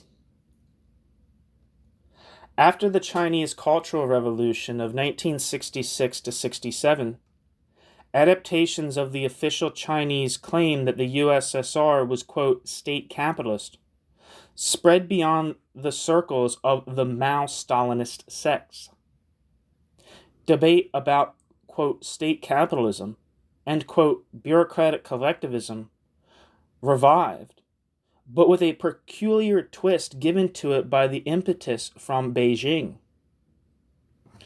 On coming into conflict with Moscow, the Beijing autocracy had started to denounce the USSR after Stalin as, quote, state capitalist.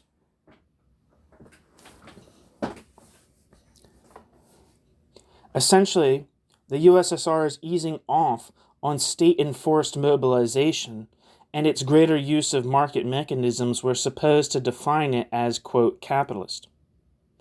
The, quote, socialism, which Maoism counterposed to the USSR's, quote, state capitalism, was a sort of development through permanent mass collective enthusiasm.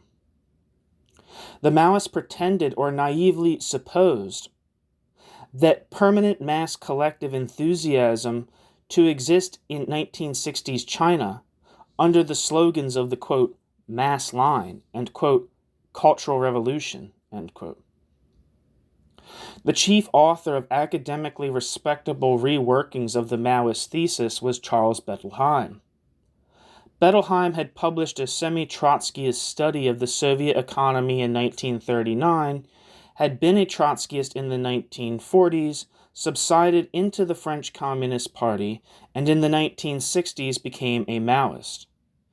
Bettelheim's Class Struggles in the USSR was an after the debauch, most passion spent, quote, rationalized, end quote, version, completed when China was already beginning its own move to market policies.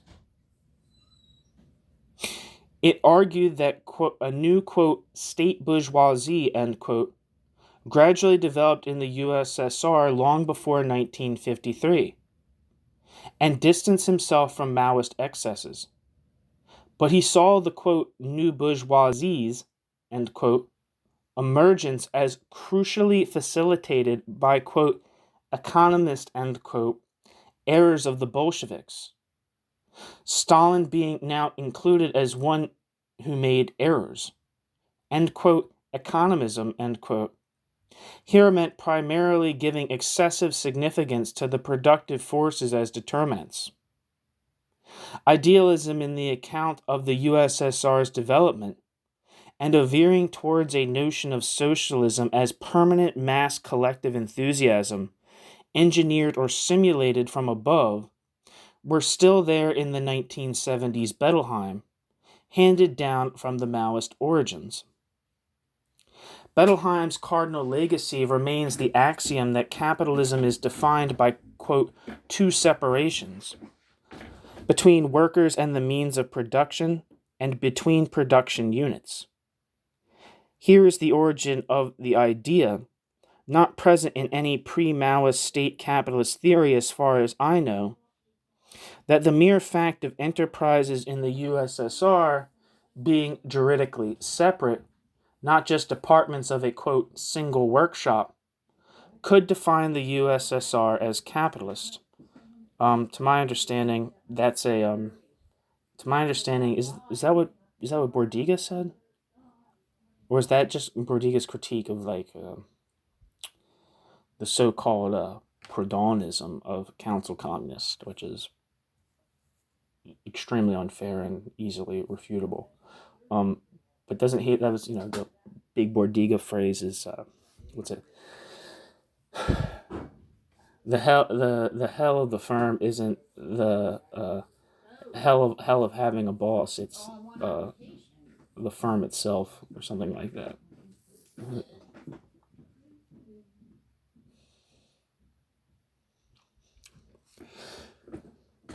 Anyway, if the issue is posed as abstractly as separation, then non-capitalism comes to be defined as a total unity of workers and means of production, and of all the different production units, a totally, quote, collectivist, end quote, system. Sober up from the idea that this all merged into harmony system could be engineered by political will. Parenthesis, in China, question mark? Parenthesis, yeah. Listen for the phone in case Tim's calls while we're going. Okay. And your conclusion will be that socialism is pretty much impossible, at least very short of very favorable circumstances yet to be vouchsafed. The USSR was capitalist, never was anything else, never could have been anything else. The political choices, for now, are between different varieties of capitalism. In this reduction, post-Bettelheimian, quote, state capitalism can seem a tidy way to define away the USSR as, quote, our problem. A problem for socialists, a problem of explaining how our revolution produced such horrors, but at the cost of defining away the great things that the Russian working class achieved in 1917, as Haynes points out, and radically defining down the possibility of any socialist revolution. With the wide influence of soft Maoism after 1966 to 67, many writers drew from Bettelheim without endorsing Maoist tyranny. There may be a parallel between this development and the proliferation of Trotskyist and Bordigist versions of state capitalism in the climate created by the, so to speak, soft Kautskyite literature of the 1940s. The most valuable writings of the post-Bettelheimian school to my mind are those of Jacques Sapir, who was influenced by Bettelheim but had his views first shaped by Trotskyist state capitalist ideas like those of Trotsky's widow, Natalia Sedova. He first formulated his analysis as an activist of the semi-Trotskyist organization Communiste des Travailleurs / Revolution. I don't know if I'm pronouncing that right.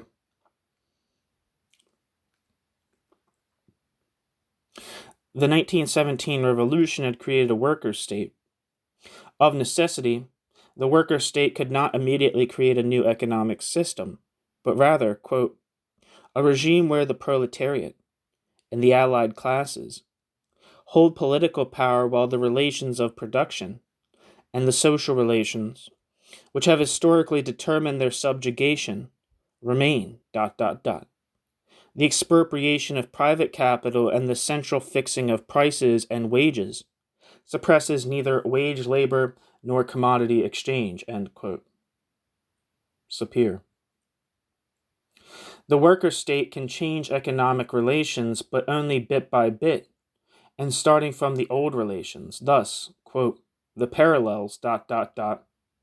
between October and the French Revolution seem to me specious.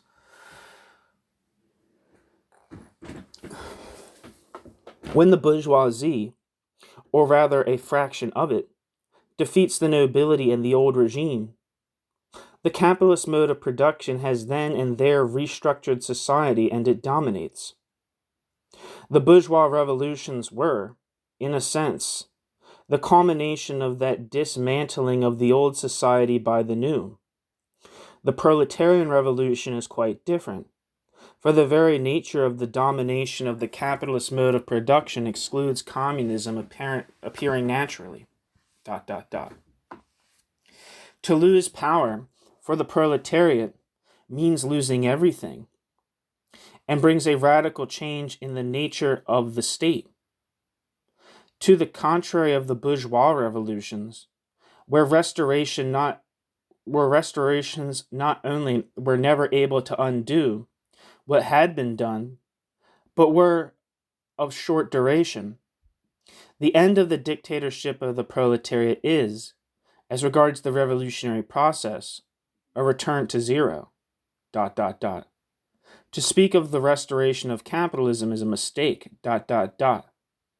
The term restoration is in fact ambiguous. It may signify the loss of political power by the proletariat and its allies. And that happened in the period 1924 to 1929, bracket, followed by, end bracket, the unleashing of a veritable class war carried out by the new bourgeoisie against the working class and the peasantry,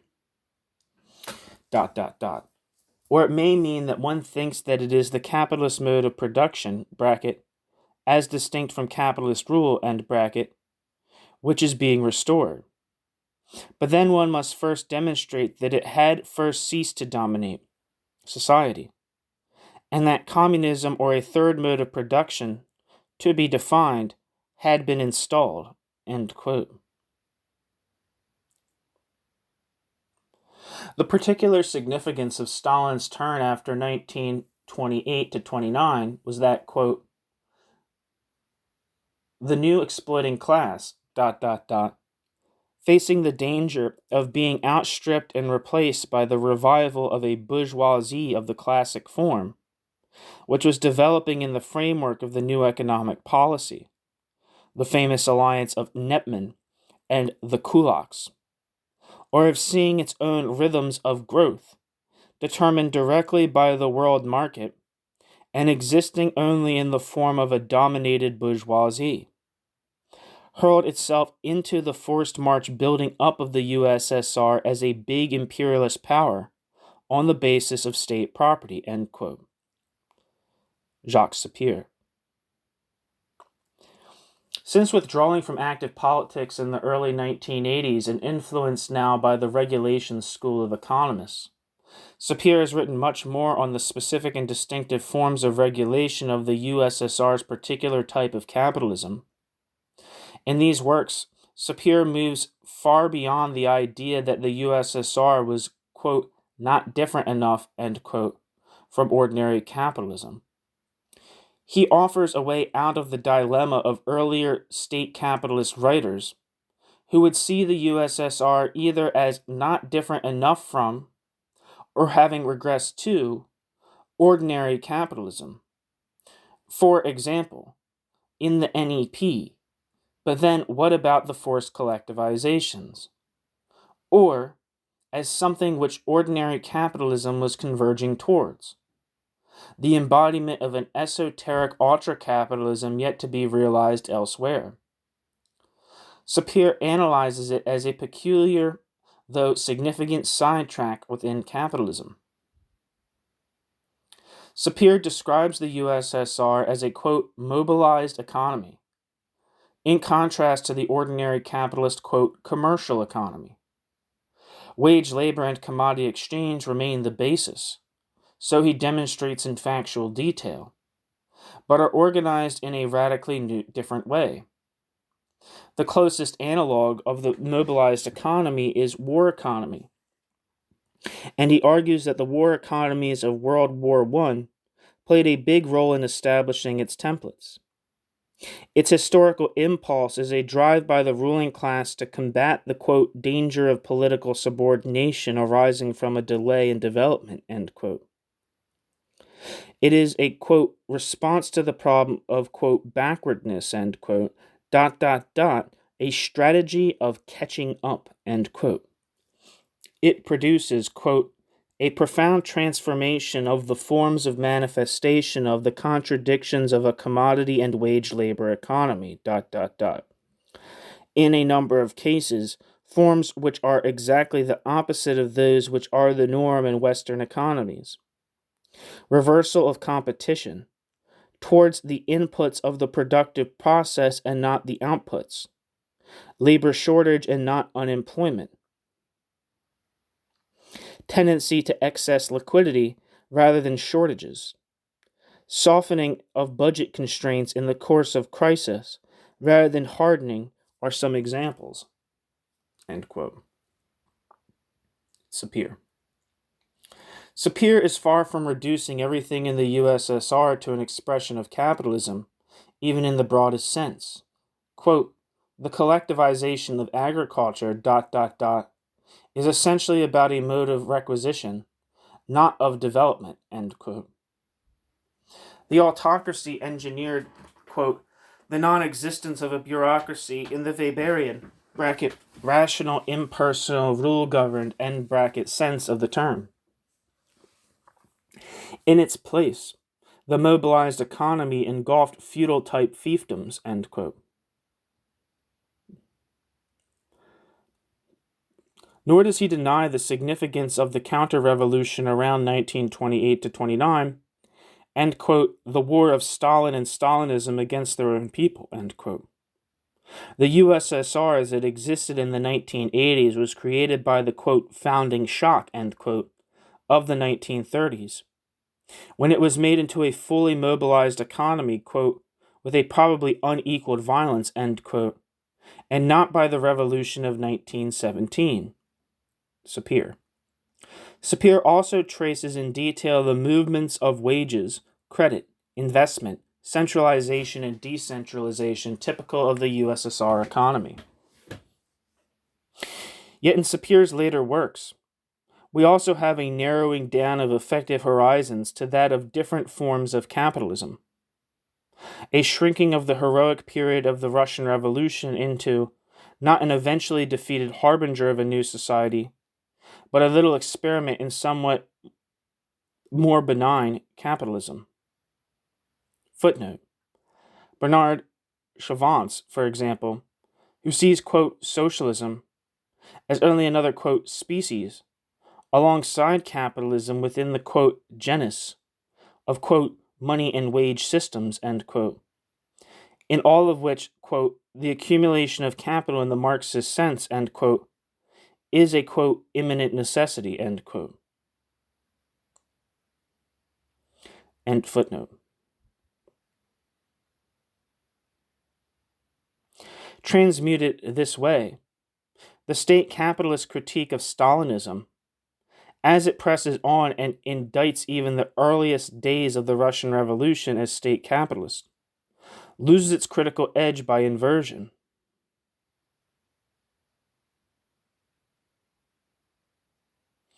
If,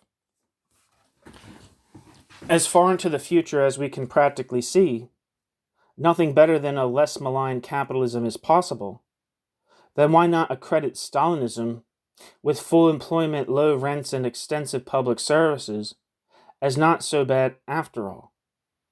The cardinal evil of Stalinism, its suppression of even that limited freedom for the working class to organize, discuss, and speak for itself which exists in bourgeois democratic regimes, may not be decisive if we can see no mappable prospect of that freedom being used for greater social emancipation.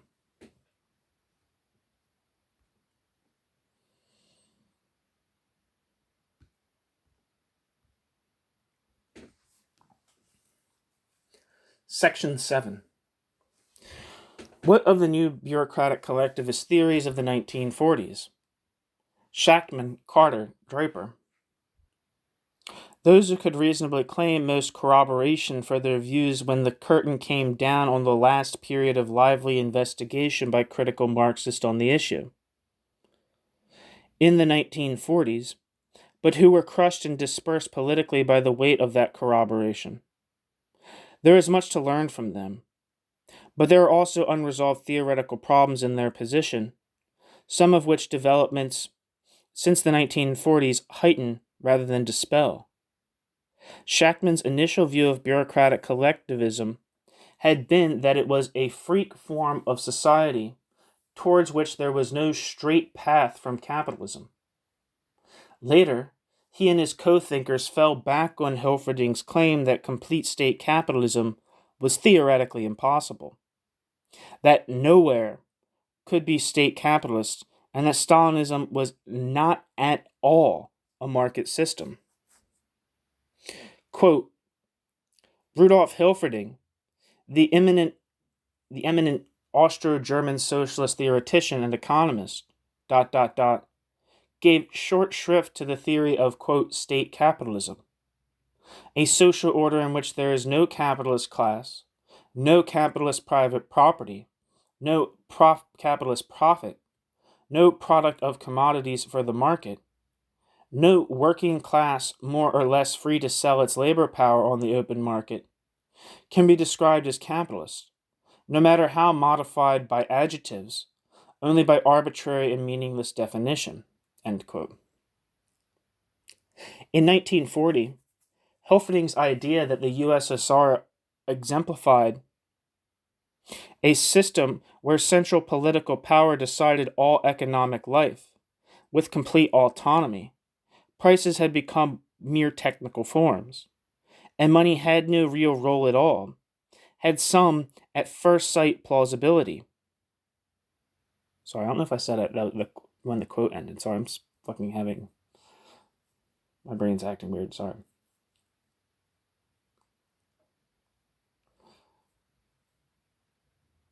It was the end of the quote by Shachtman. In 1940, Hilferding's idea that the USSR exemplified a system where central political power decided all economic life with complete autonomy, prices had become mere technical forms, and money had no real role at all, had some at first sight plausibility. Even then, Trotsky, in The Revolution Betrayed, had derided the Stalinist attempts at comprehensive administrative price fixing as unworkable. In fact, in defiance of all 5-year plan projections, USSR consumer prices rose more than 12-fold during 1928 and 1940. By the 1960s, let alone the 1980s, that the Stalinist system operated through markets, albeit perverse ones, and that control of credit and inflation were real problems within them was obvious. The Stalinist states had, in some, quote, high, end quote, phases, been able to override some market mechanisms recklessly, but the bare-bones argument that, quote, state-capitalism could be rejected straight off because state command decided all issues of economic allocation in the USSR without regard to value relations, QED, could not stand.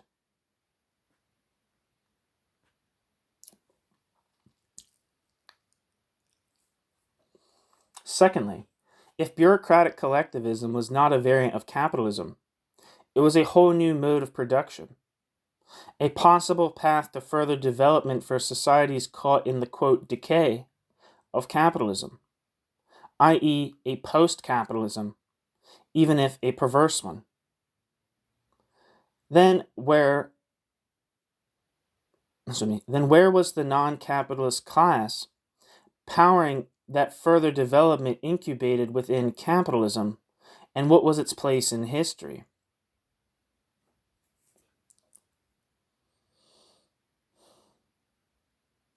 Laurent, as we have seen, identified the vector of bureaucratic collectivism as the middle-class technocracy rising everywhere, with a great future before it.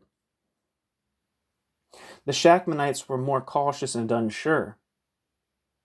Some critical Marxists today have reconceptualized, quote, bureaucratic collectivism as a parallel to capitalism, a historical blind alley within the epoch of capitalism, a, quote, epiphenomenon of capitalism, end quote. Mott, Gomna, and Rigby.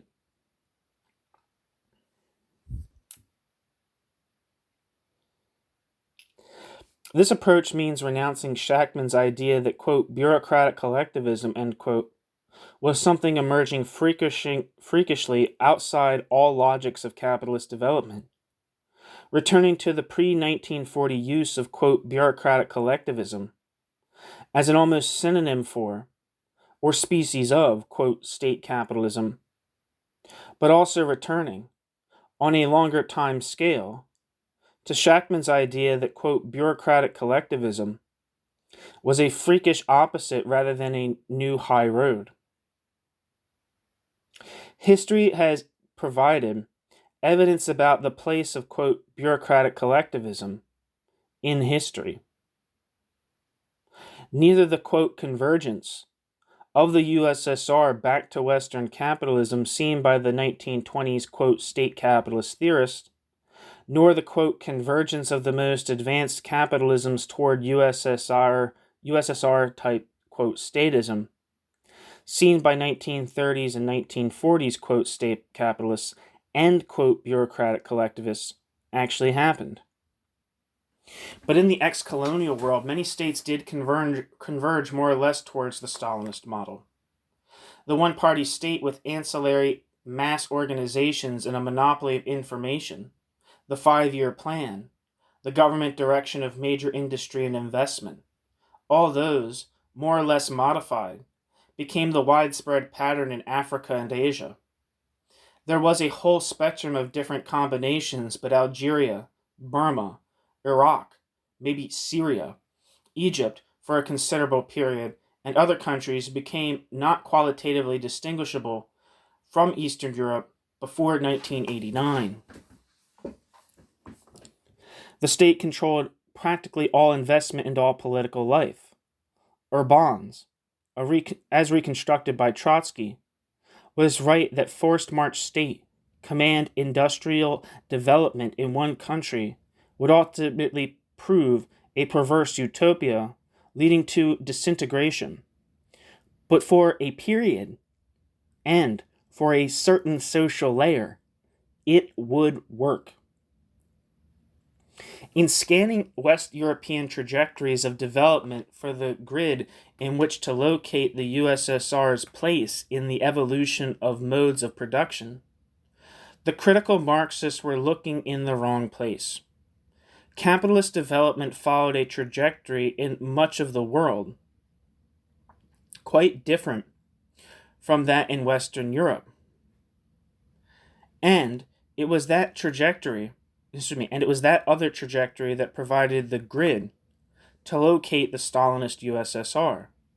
It was neither, quote, forward sliding, end quote, nor, quote, backsliding, end quote, capitalism. And it was also not a leap out of the whole general frame of capitalism. Its statism was not analogous to that of the hypothetical ultra-advanced capitalism which 19th century Marxists discussed when extrapolating advanced tendencies towards concentration and centralization of capital, but to a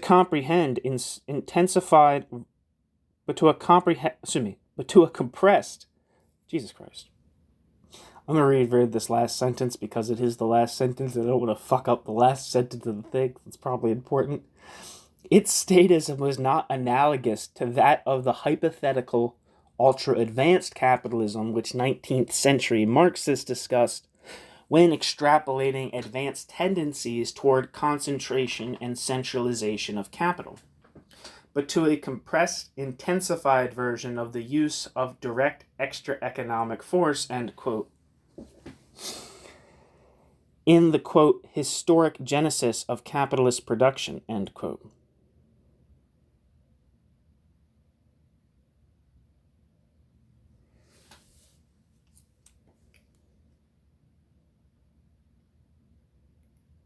Thanks for listening.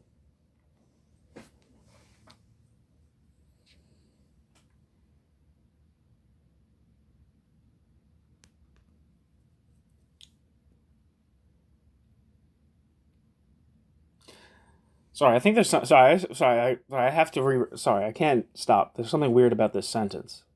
There's a quotation mark in the middle, but it doesn't seem like it has like a quotation beginning. So, one last time for this fucking last sentence.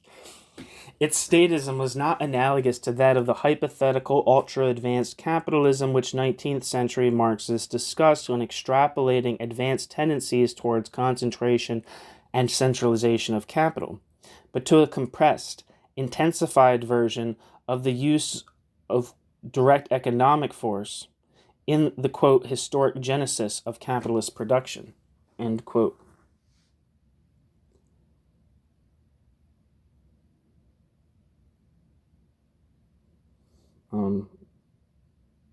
The final quote is from